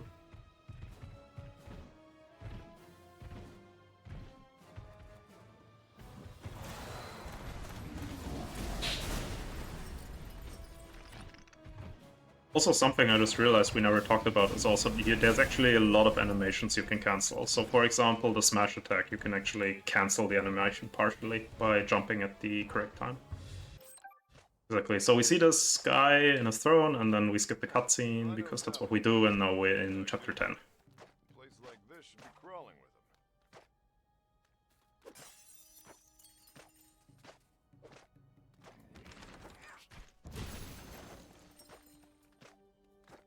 I think this is the first level that introduces the wind mechanic. Yes. So we have some wind here, so we actually sometimes get pushed into a certain direction, Which means, however, also that if we move into that direction that we're being pushed in, we're actually faster. I was hoping this guy wouldn't do this attack. It's okay. And also very nice that both Scorpions actually walk towards me. That means I don't really waste time. Yeah, exactly. So here you'll see wind, and it's pretty apparent by the speed I have while walking that there's wind here.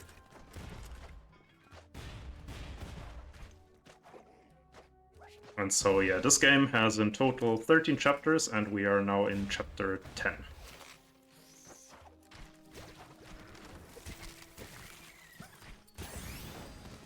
Also kind of a miracle, I just didn't get clipped by the bombs from that guy.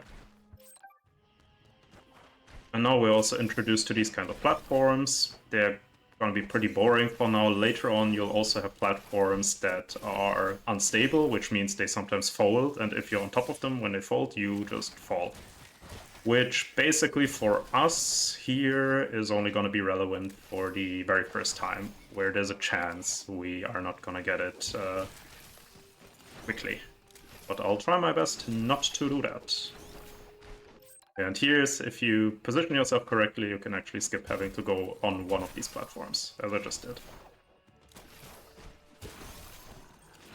And also, we don't really wait for the platforms because I know where they spawn. So I just basically jump most of the time.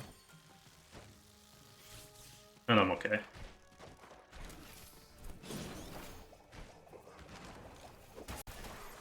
Also, these blades, even if you kill the guys, they still continue. So yeah, so this is the first time and my first skip problem, and I did get it, nice. So there's sometimes you can actually fall down there, but I got lucky, I guess. And for a second there I forgot how the platform worked. I was already a bit further.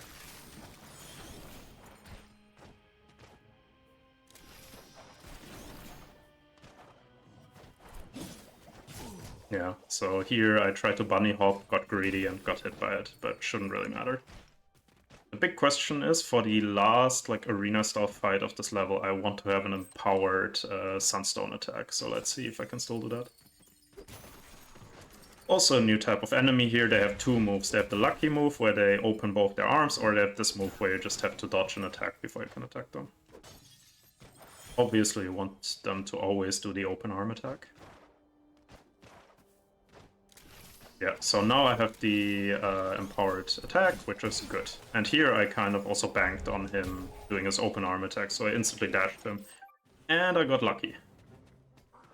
Okay, so now here I want to have the empowered missiles, so I actually hit most of them really quickly. And now I'll just do normal missiles. And that's how you quickly do that arena fight, and that is 10-1. And chapter 10 is also quite quick, so it's 2 relatively quickly levels. One thing I'm unsure of is whether or not bunny hopping is helpful in the wind. I don't think so. At least if it's in front of you, it's 100% not. If it's to the side of you, I think it doesn't matter. Okay. And now here we can skip another fight because we just jump here and we just have to live with the slow motion, because if I tried to cancel it somehow I would just fall to my death.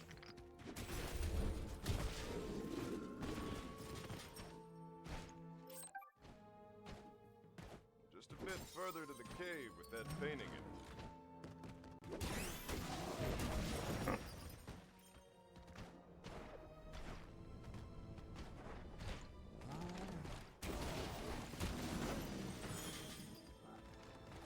Here again we can skip. And then here is another gate skip, which potentially is gonna be problematic. However, this guy's nice. So if the right guy decides to instantly attack me, I have to slightly wait, otherwise he's potentially gonna clip me in mid-air, and if he does, I 100% die. But he didn't, so I don't have to worry about that.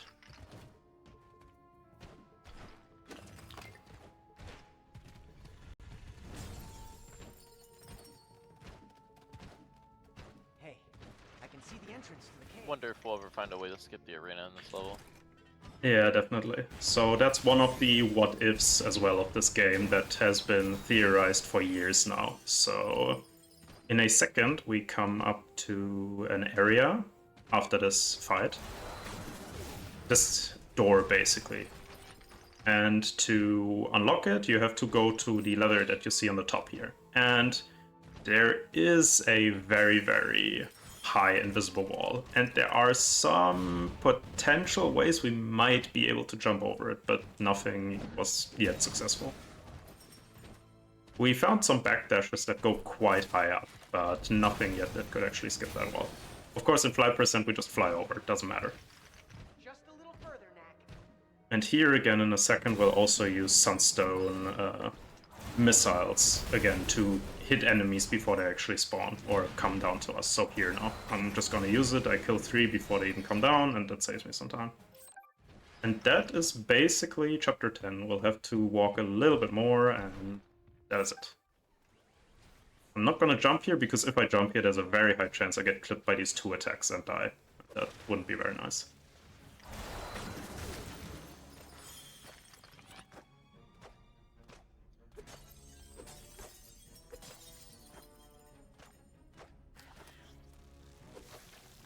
Again, I missed it just by a tiny bit. The chat said that it looks like you've got a knack of this game. Absolutely. Can only agree.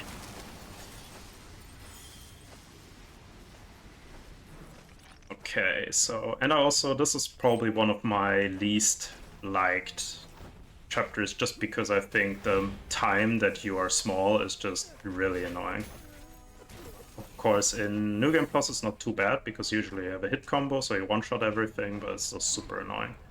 And coming up here is going to be a cutscene skip, and because of that cutscene, some gates won't actually activate / spawn. Let's see that I get this. For a second I actually thought I jumped into the cutscene, so that was really, really close. Not that I would have died, but I would have nearly triggered the cutscene. Which just would mean nothing happens, basically. So And, these yeah. pillars right here that is running through, this should be like an electrified fence. You're going to see an example of one right here in a second. On the top because here. Because the cutscene that he just bypassed was the trigger to spawn those. That's why those aren't active. Actually, also, well, there's multiple reasons I dislike this level. Another one is we are, again, welcomed by one of our favorite mechanics, the ice mechanic. That is one, and also the level is an extreme tease, because actually where we begin the level and where we end the level is basically the same. And we can, in the glitch category, technically go right to the end. But in order to trigger the cutscene at the end of the level, we need to hit a certain checkpoint. And once we hit that checkpoint, we actually cannot go back. Potentially, we might be able to go back in fly percent, but at least in the glitch category, we cannot. So, and thanks to the flying glitch, we've actually discovered that a lot of the levels in this game, the full level in its entirety is loaded in as soon as the level loads. So you can actually skip right to the end, but then there's some exceptions where this level, for example, and then some of the Chapter 9 levels where only portions of the level are loaded, and you absolutely have to watch certain cutscenes before the rest of the level loads. Yeah, exactly. So flying, when RRLAT figured out how to do this, was a real godsend, because we could actually test theoretical skips that we theorized beforehand might be possible. That way we could actually check, like, is it worth pouring in a lot of hours just to check if you can actually, like, go through the wall. And then maybe you go through the wall and then there's nothing there. So, okay, this is also the first time, I think, that my storm ability timed out before here. Interesting. So there's a glitch there sometimes where, I don't know if it's a glitch, but sometimes you just lose your ice relics for no reason at all when you go outside. Yes. Very fortunate that that did not happen.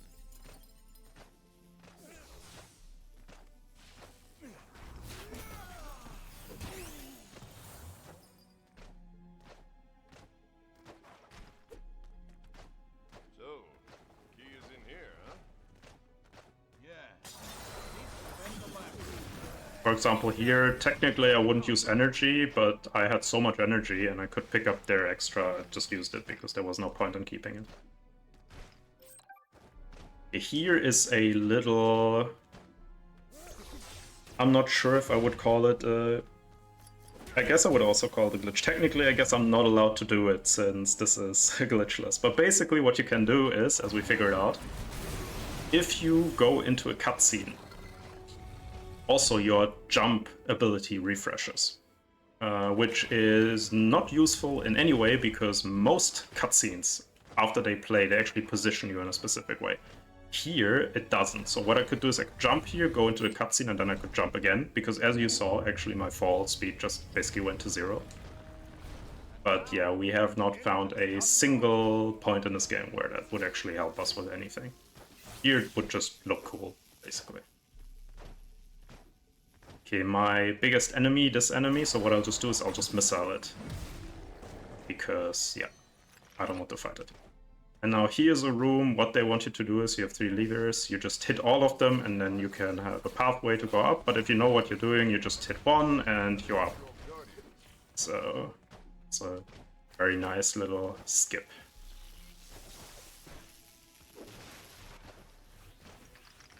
So all of the other cutscenes in the game, they either teleport you somewhere or they transition to another level.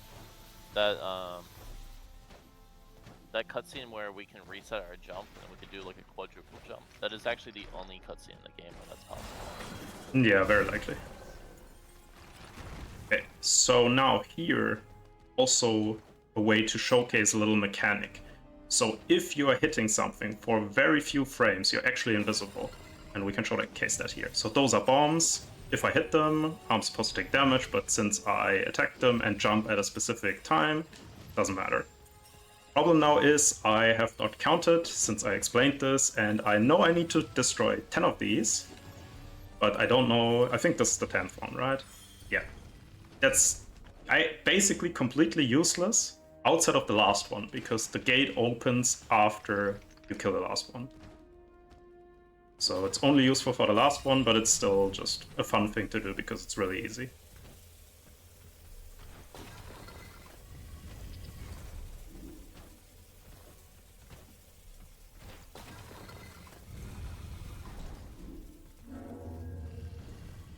Okay, here's another skip coming up. We're basically using the collision of this pillar here to hopefully... Nah, I got stuck there. But luckily this one... Yeah. So there we go. So that skips us going around a little bit. And luckily if you die to it once, it's not a bad thing. Here, you're supposed to hit those one after another, fight all of the enemies. If I don't get stuck to them, but you can just call all of them, kill all of them at the same time, and that's it. The backdash variant of that skip is actually significantly harder. The glitchless one Yeah. is way easier. So the one I just did is not actually that old, that setup. I think did you find it, or did someone else find it?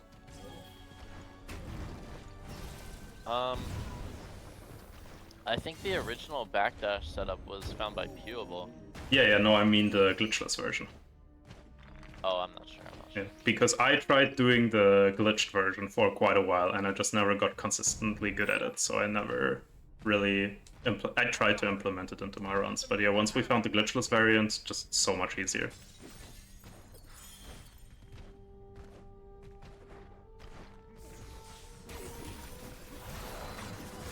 Again, I'm gonna use energy here, not because it's necessarily faster, but I have so much, and here I don't necessarily want to use the empowered one. Because that's also something I completely forgot to say. If you have an empowered attack, it actually uses 2 of your bars instead of 1, like a normal attack. So if you can somehow cycle through your attacks without having to waste an extra bar, like you try to do that, even if it may not be the most efficient way to use it. Just because the alternative is you waste an entire bar for nothing. So you kind of try only to have it when you actually need it. So for example, now I'm really close to have a super move again. So I'm just gonna use an attack here. Just because I don't want to actually waste an entire bar.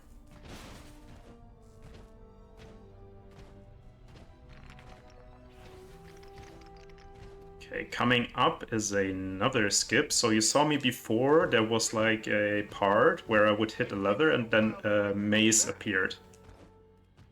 That exact same thing is gonna happen again, but this time I'm gonna try to dash before it fully loads in.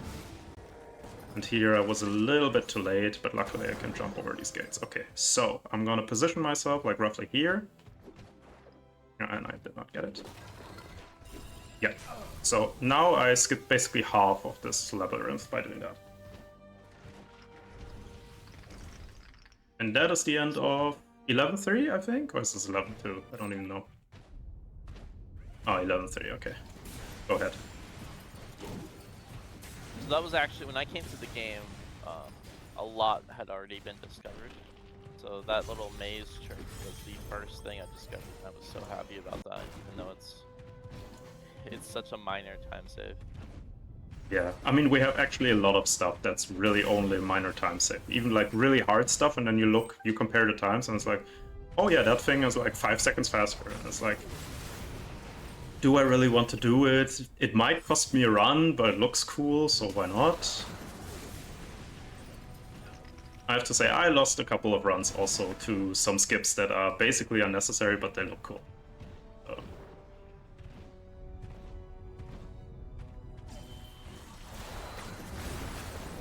Yeah, so for example, here again, you saw this guy actually blocking my missile with his charge-up attack. So this is going to be the boss fight of this chapter, but this time we just say hello to her. You see, I have now a like pinkish, purplish health bar. That's because in the cutscene she gave me like a corrupted version of a relic, and that's just going to remove health from me. It's not a big deal here, because I'm just gonna pick up the scripted relics anyway, so the relics the level would give me either way. So I personally never have to worry about it. It becomes annoying in the final boss fight of this chapter, because there it is actually scripted to deal damage to you. So, for example, I just finish a phase and then I suddenly lose like 80% of my health on just because it's scripted. There's actually a glitchless skip right here that is extremely difficult. You can run up the rocks to the side, and then you can jump straight here where you are right now. Ah, yeah, I think I also saw that at some point. I completely forgot about that one. Yeah, that's not really worth going for though, it's super hard. Okay, so I need to have, I think, 2 energy bars here, and also I'm quite lucky that these enemies do their like small circle or small bubble attack. They also have a big bubble attack, and if I get hit by the small bubbles, I just get damaged. If I get hit by a big bubble, it actually also pushes me away. So I just hope that they don't use it. Okay, so this boss fight is now coming up, also has a specific strategy for New Game Plus. So I'm gonna hit her with energy. That's gonna finish this phase entirely. You see me losing quite a lot of HP. I'm gonna prepare my attacks so I don't get hit by these. I stand here, wait for her to get hit, because if I already go, she's also gonna go back and then she doesn't get hit. And yeah, so here I'm basically forced to take relics, because otherwise there's an actual chance I die. And so because I hit her with the energy attack, I only have to hit her once here. To finish this phase, I'm gonna lose HP again. Oh, actually this time I didn't even lose HP, interesting, because usually you go also to like 20% HP. And now I could technically show off the invincibility frames, but that would cost me some energy. So what I do instead is I try to do something. Yeah, so if you get hit on these parts here, and you get hit, you can just jump instantly, and you don't actually get pushed back. Pay attention now. I'll show you how it's So sadly, I just had to jump away real quick. I just hit her twice, and that's the boss fight. And that is going to be the last boss fight before the last boss. So now we're in chapter 12, which is the second last chapter of this game. There's going to be a few more interesting skips here. Also, I always forget that I have to kill these two. I believe this is my least favorite level. It's just so long and there's no skips. Yeah. I mean, in New Game Plus, it's pretty nice because you just energy attack basically all the enemies. Like here, for example, I don't want to walk all the way over there. So I'll just missile snipe it, and that's it. And now we get our favorite mechanic of this game again, the stealth knack. So I'll try to use it as little as possible because I don't like it. But of course, the level is kind of designed around using it in a few areas. I'm gonna hit this enemy just to make sure he doesn't snipe me randomly, because again, if I am in stealth knack, I am one-shot, even in the easiest difficulty. There's also theorized you can go down there maybe when you're outside. That would technically skip a little bit, but I also haven't been able to do it.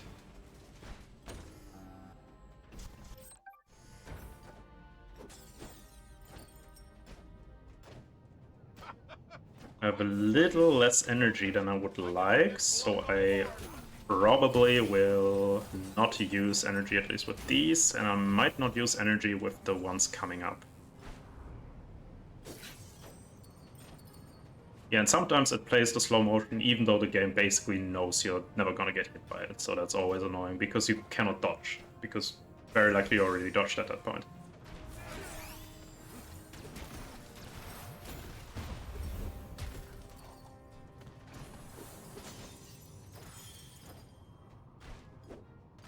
And I dash attacked a little too early.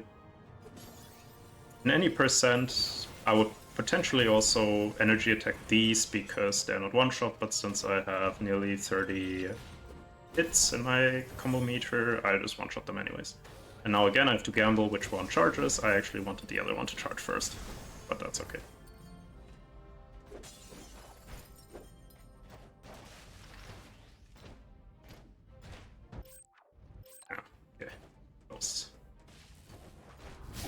Yeah, I should have committed there for the double jump. I wasn't sure if I needed it, because I also wanted the other guy to actually charge me. And here I have to go small for the button, but I'm always a bit paranoid about this enemy, so I first kill the enemy with big knack and then just go small.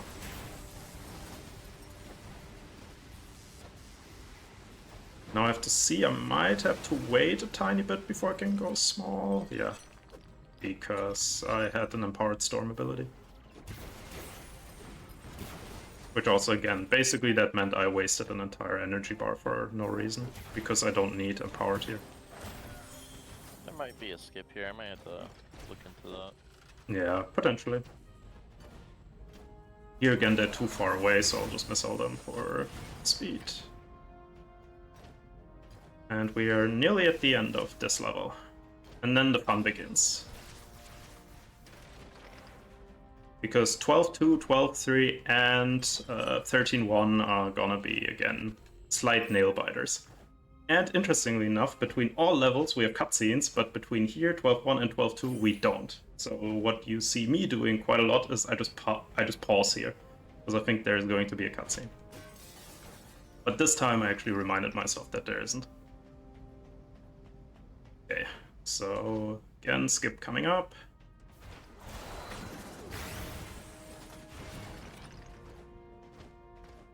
After I kill these two. Okay, so instead of going into that arena here, we're just gonna jump on the outside, on some pipes. And as you can see, the camera stopped moving, so I have to be very quick to get back to the camera changing, so I'm still out of bounds right here, but since I changed the camera, everything's good. As long as I keep changing the camera, basically I'm perfectly fine. Okay, and now for the hardest part of 12.2, which is now 3 skips in a row without checkpoints. So if I miss one of the 3, I have to start from the beginning again. So here I, in a second, jump on a very specific angle so the camera doesn't change because of something I will explain in a second. I'm on the pipe, which is good.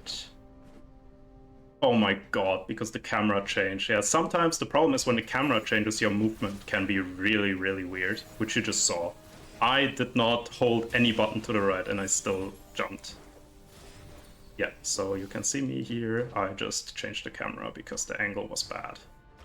And if you do that, you basically have to do it blind and with the pretty screwed up movement. So I might have gotten it again. No. Okay, this is number 1. Now let's do number 2. I'll get some relics just to be safe. And this is one of those cool looking things. This is completely unnecessary.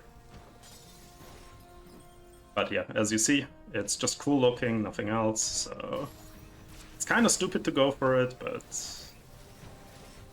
I will be underestimate 100%. And now here I'll wait for this thing to go.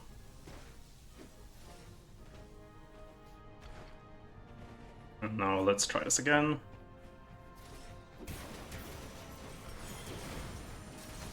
But yeah, basically failing here means the death of the run. If you were doing it, like actually trying. Yeah, there we go. And third one, 1, 2, 3. I go on top of that pipe, and that way I just skip having to fight an enemy. Very nice. Yeah.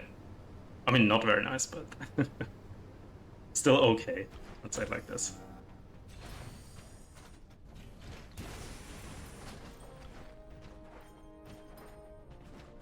And well, I don't actually need those.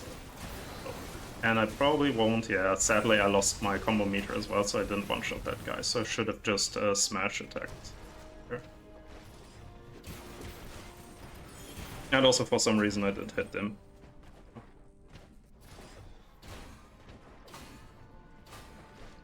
Now I'm not sure if I need 16 hits to one-shot them, let's see, okay, no. Good. And that's 12-2. Now to the last level of chapter 12. There have also been so many skips in this level specifically, but we boiled it down to basically only, like, depending how you define them, 1 or 2. Also here now I have Empowered again, which isn't too nice, but I'll just live with it. Chat is asking what Knack is made of. The relics, which I guess in this universe is some kind of weird power source. They use it for basically everything. Like cars, things like that. It's more, and also airplanes. That's more apparent in the second game, but in the first game, yeah, that's also kind of... And here the developers just forgot to put a wall here, so we just jump over the gate. Okay.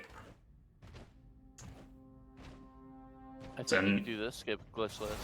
Yeah, I will do it. But so I talked beforehand about this whole thing of like moving the camera when you're out of bounds. I do it with the skip just because it's a little bit safer. So I get on top of here, I go out of bounds here, and now on the blue box, I try to position myself to change the camera.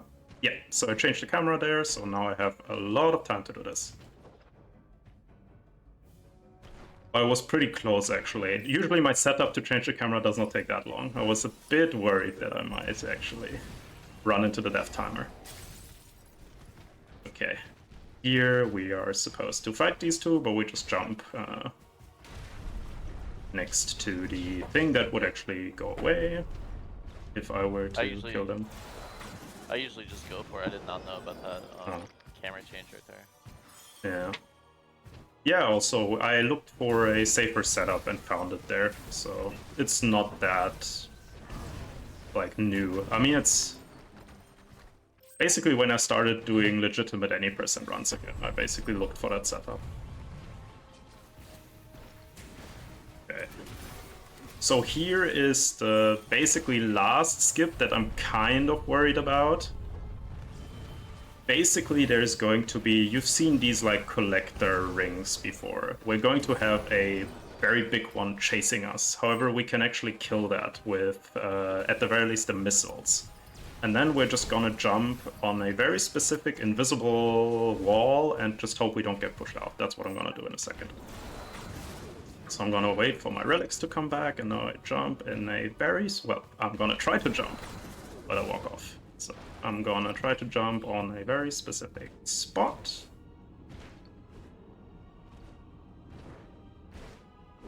And that's it. And that saves a very long time walking around. We have to trigger that cutscene, otherwise we don't get big enough to actually do this part. And that is basically the last really hard, or not really hard, the last skip that I'm actually worried about. And a little tech that I also kind of not discovered, but set up for me to make this a bit easier is you're basically jumping on top of an invisible wall. And as RRLAT already talked about, the invisible walls do not like you to be actually either in them or out of bounds or whatever. So it's going to try to push you out. So what I do is, once I land on that, I actually let go completely off of my movement stick, and then I jump and then I move. Because what can happen is actually you accidentally get pushed out and then you're not able to jump again. And if that happens, you're just screwed, you just die. And we don't really worry about distance on that skip. So that's how I got it kind of consistent. Another new enemy type, which again I will most of the time just use energy for, because especially in chapter 13, like we get an insane amount of sunstone energy. So we basically never really have to worry. Again here as well. And in a second there's also going to be one of those big guys. And you see me now using missiles the entire time. I will actually use the smash attack for that one, because there's a second one spawning after you kill the first one, right here. You can look on the top right of the screen, you'll see a second one spawning and instantly dying. Yeah. So you saw there's some yellow on the top right, that's the sunstones I got from that enemy that I just killed.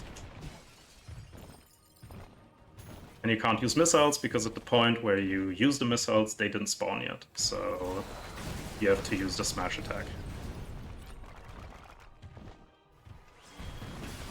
And yeah, here basically most of the time I'm gonna dash attack, because hitting small objects as Big Knack is super awkward. And if I didn't do that, there's a high chance I wouldn't even be able to destroy things. Especially sunstone crystals. Again, here using the preparation to pick up sunstones and to destroy these things directly.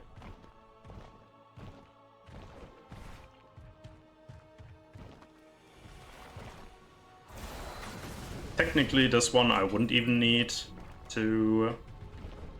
Now the question is, do I go for this skip? I might as well. So there's another skip, which I didn't get in my last practice run, but I'll just do it anyways. This would skip a little bit. Yeah, so I didn't even get the camera change. Wow, that's really bad. Okay, I guess I don't go for it, because, again, this is one of those skips that's just like, oh, it looks cool. And that's basically it. It does save a tiny bit of time, but for the difficulty of it, it's absolutely not worth going for. Maybe go for it one more time? Why not, yeah. So basically you see there in the background, you would just walk around that, basically. Okay, interesting. No way. Wow. Usually you get the camera change, but you don't actually get on top of it. Now I don't even get the camera change. I think that might be due to my positioning. I think the distance is okay, but I think the positioning is just too bad.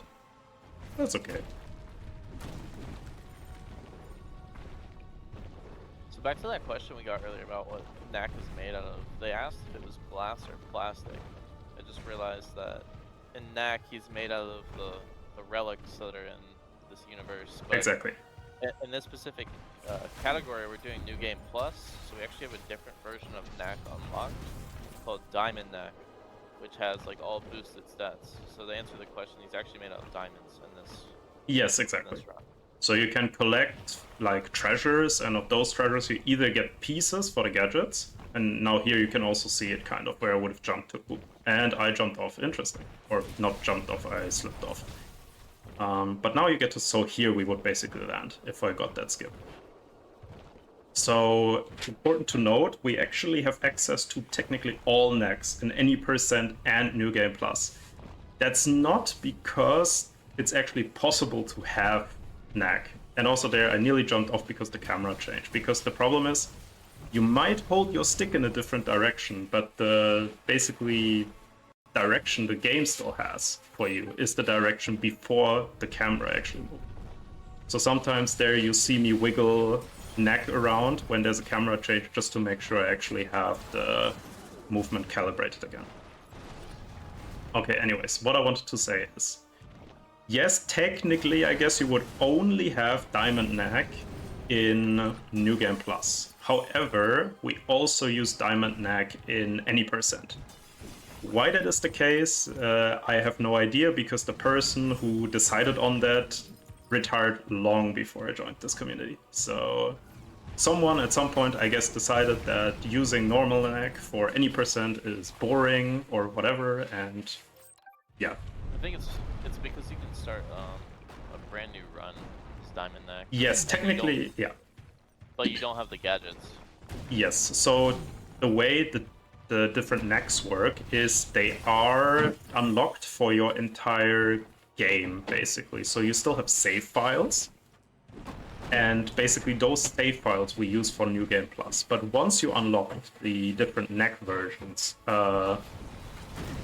you can use them on any save file. But that means, of course, if you started completely fresh, yeah, if you just downloaded Knack for the first time, you obviously couldn't use those Knacks. So one could argue that you shouldn't be able to use it for any percent. But when I started running this game, that was already an established rule. So we never changed it. And also I just got stuck there on something.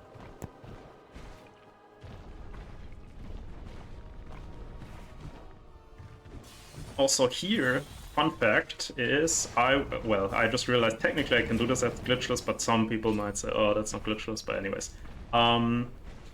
Here we have to actually move very slow. If you're really quick here, actually the cutscene will load, but you will actually die because you walk off the edge. And then it would just spawn you at the beginning of the level. So always have to be a little bit slow here when you're trying to walk into the cutscene. Here is also a little skip, but I'm 99% sure the developers actually wanted you to use that as a skip. So landing on top of here. Because it's just too perfect. I can't imagine they didn't put that in there. And that's also kind of the point here. I mean, you're not going to really see it because I just do it quickly, but yeah, we have this monster here trying to basically destroy the pathway we made for ourselves. And obviously if it reaches us, then we just fall to our death.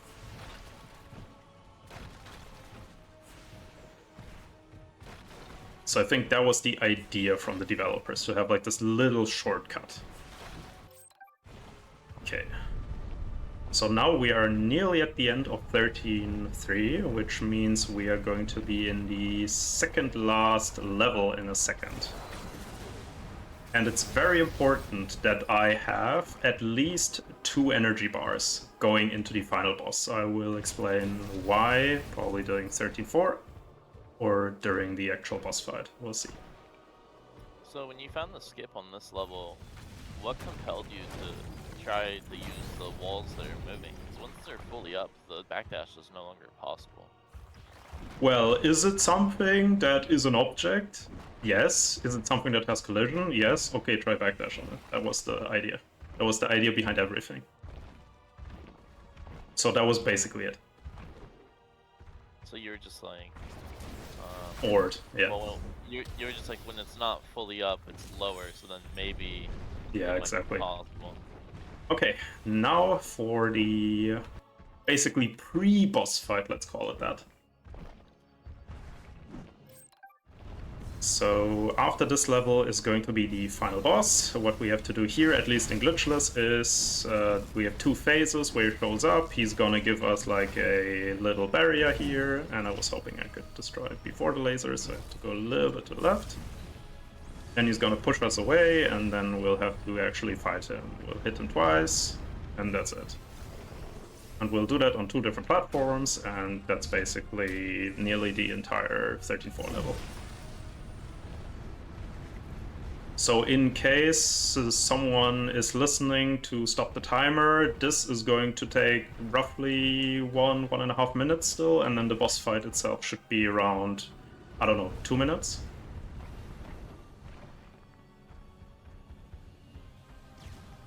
But I will tell you specifically also how to, or when to stop the timer. It's pretty simple.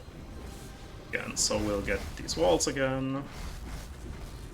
So this green shield that he's breaking, if he were to use the storm attack on that, it would soft block the game. Not sure why, but that is something that is possible during this fight. Yeah. And now we basically just have to walk to the final boss. We'll wait for the cutscene to play. Okay. So the final boss, how does it work? There's basically 2 repeating phases and then kind of an intermission phase. So what happens is he's gonna suction us to him. He's gonna shoot out mini Knack, so he's basically going to take all of our relics. And then we have to walk back to our relics. Once that is done, we can normally fight him, we hit him twice, and that is the phase. Then comes the intermission phase, which is basically just dodge stuff and wait. And then the same thing again.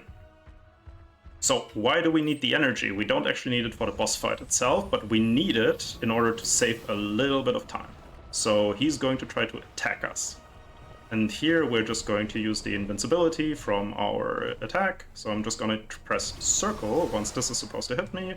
And now I'm gonna go into the storm because it gives me the longest amount of time of invincibility. And I'll just walk to my relics. Okay. And then we will hit him twice.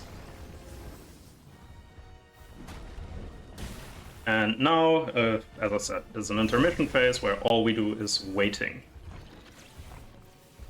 And then he's just gonna repeat the same thing. So for the timer to stop, once I hit him again twice, when he repeats the same phase, then it's gonna fade to black, and the moment it's basically faded to black would be the timer stopping. But I'll tell again once it should happen. So now what is important is, like, it doesn't matter if I get hit or not. What matters is once he does this attack, I want to walk towards him so that he does not really suction me in, but he instead instantly knocks me out. That just saves a little bit of time. And this fight is the same on any percent on New Game Plus. He's going to spawn some enemies, but the spawn is okay. I might have to use one of my invincibilities a little bit earlier, yeah, but not really. I think this is the only level in the game that is the exact same in any category. Yeah, exactly. Okay, so now time is coming up very shortly after I hit him twice and the screen is fading to black. So now is the screen fade and time. Okay. So that is the cutscene. I'm not gonna really play it because it's quite long and honestly it's not that interesting. So if someone's interested, I guess you can play the game. So what's the time? 2:32:10. Okay, yeah, that's pretty good actually. I mean, what is my PB? 2:29:54, I think. And yesterday I had a practice run that was, I think, 2:29:57. So I'm actually quite happy with that. I mean, the beginning was pretty bad. So, yeah. If it's okay with the crew, I would just quickly show something off. Would maybe take like 5 to 6 minutes at max. So just tell me no in case it's not okay. So, as I said, that was the Glitchless category. And I wanted to show off a little bit of the other stuff we have in this game, just because actually, as far as I'm aware, this is the very first time this game has been featured in an event like this.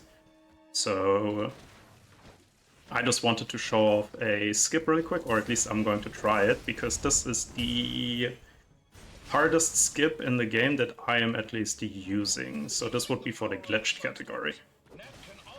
So we talked about backdashing. What is that? Basically, it is lining yourself up with a wall like this, and then dashing with your back first against the wall. What can you do with that? You basically can jump off of a lot of objects like this. And that basically makes the, I wouldn't say it breaks the game, but it makes the game much more interesting because now you have like real platforming elements compared to the usual gameplay. So I'll just try to do this skip maybe like twice because, to be honest, I also haven't practiced it. So if you remember where we were in this level, maybe you will know where we come out. So top of here, hopefully.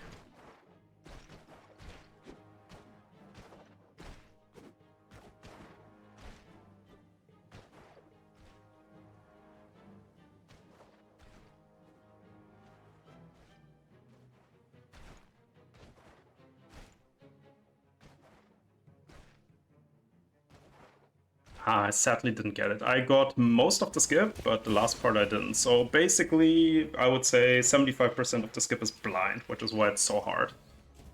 Yeah, that is the hardest skip in the game. Yeah. You just got 80% of it. Yeah, so because the problem at the end is you're trying to dash blindly between two invisible walls and hope to fall between those two walls, and then you hope that your jump resets.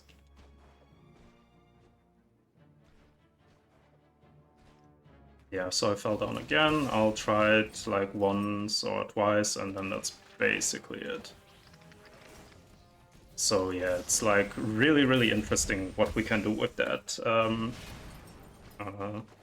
mechanic, basically. Using the power of the Sunstones, Knack can also blast distant targets with a barrage of relics.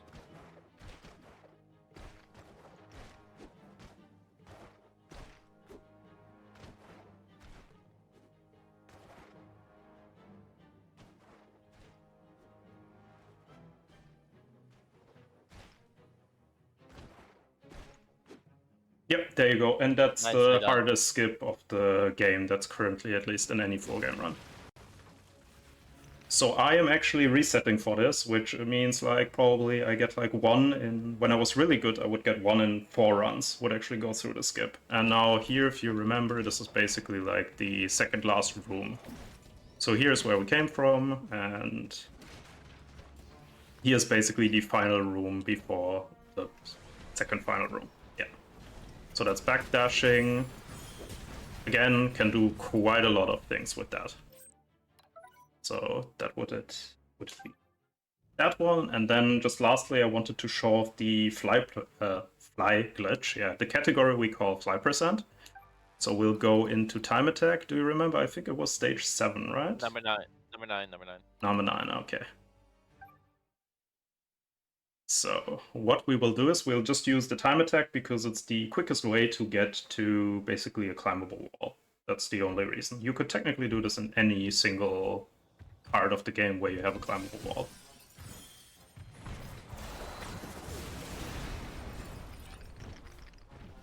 So what we're going to do is we're going to climb all the way up this wall until the game prompts us to press X, like this. And now I'm going to press X, and while I'm in the animation, I'm going to pause. And I'm not sure, maybe I did it a little bit too late. I'm just going to restart. You can also quit out, but that way I can just instantly verify. Yeah, so now we're flying. And this mechanic basically completely breaks the game, the way you play the game, and anything else. So, for example, I can now quit out of this. I can go to chapter select, and as Alat already said, I could go to 3-3. Because we already know the end of the level is basically already at the start.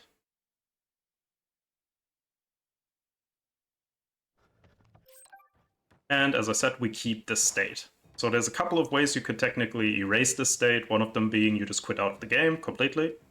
And yeah, now we are basically at the end. And now I could of course do it, but as Ilat said, there's some caveats to this, so I'll just get hit now, and you'll see what happens. So now, I'm not sure if you can see that. Oh, now I got, because I got to the wall, but as you can see, I'll try to move, but as long as I'm basically falling, nothing happens. So here actually was quite lucky that nothing happened, but what I can, for example, do is I can just quickly double tap, jump, and now there's nothing I can do. Like, I'm just gonna fly up until I die. And I think also if I dash. So if I dash, I can still just float around, but now I have to find a way to somehow get collision on my feet, yeah, in order to just redo this. So yeah, this category is extremely hard because basically if you get hit once, it's a soft block, very likely. And that's why there's basically only one full game run of it, and that's by me, and it's slower than any other category. So even Glitchless is faster than my 5% run. But yeah, that would be all from my side. RRLAT, do you have anything else you would like to add? I think that's everything. I think we're ready to get into the next round. Yeah, definitely. It depends if the next run is already ready, but yeah, maybe I should quickly do some shoutouts. Let me just quickly check that I don't forget any names. So of course, shout out to you, RRLAT, for running with me these past few, I'm not sure, like year or something like that. Yeah. Then of course we have Bonnie, who's also currently quite active runner. We have Nozumi, which I used to run with, and of course Back to No One, who I started running this game with. And other than that, shout out to the entire Knack community. If what you saw even looks slightly interesting to you, you can always check out our speedrun.com page. We have our Discord link there. Pretty nice bunch. We're always there for questions, for interest, for anything. And other than that, if you want to see more of me, basically Drint_SR on both Twitch and YouTube. I'm trying to stream, don't have that much time currently, but it's always nice if I have some time. So thank you very much for having us.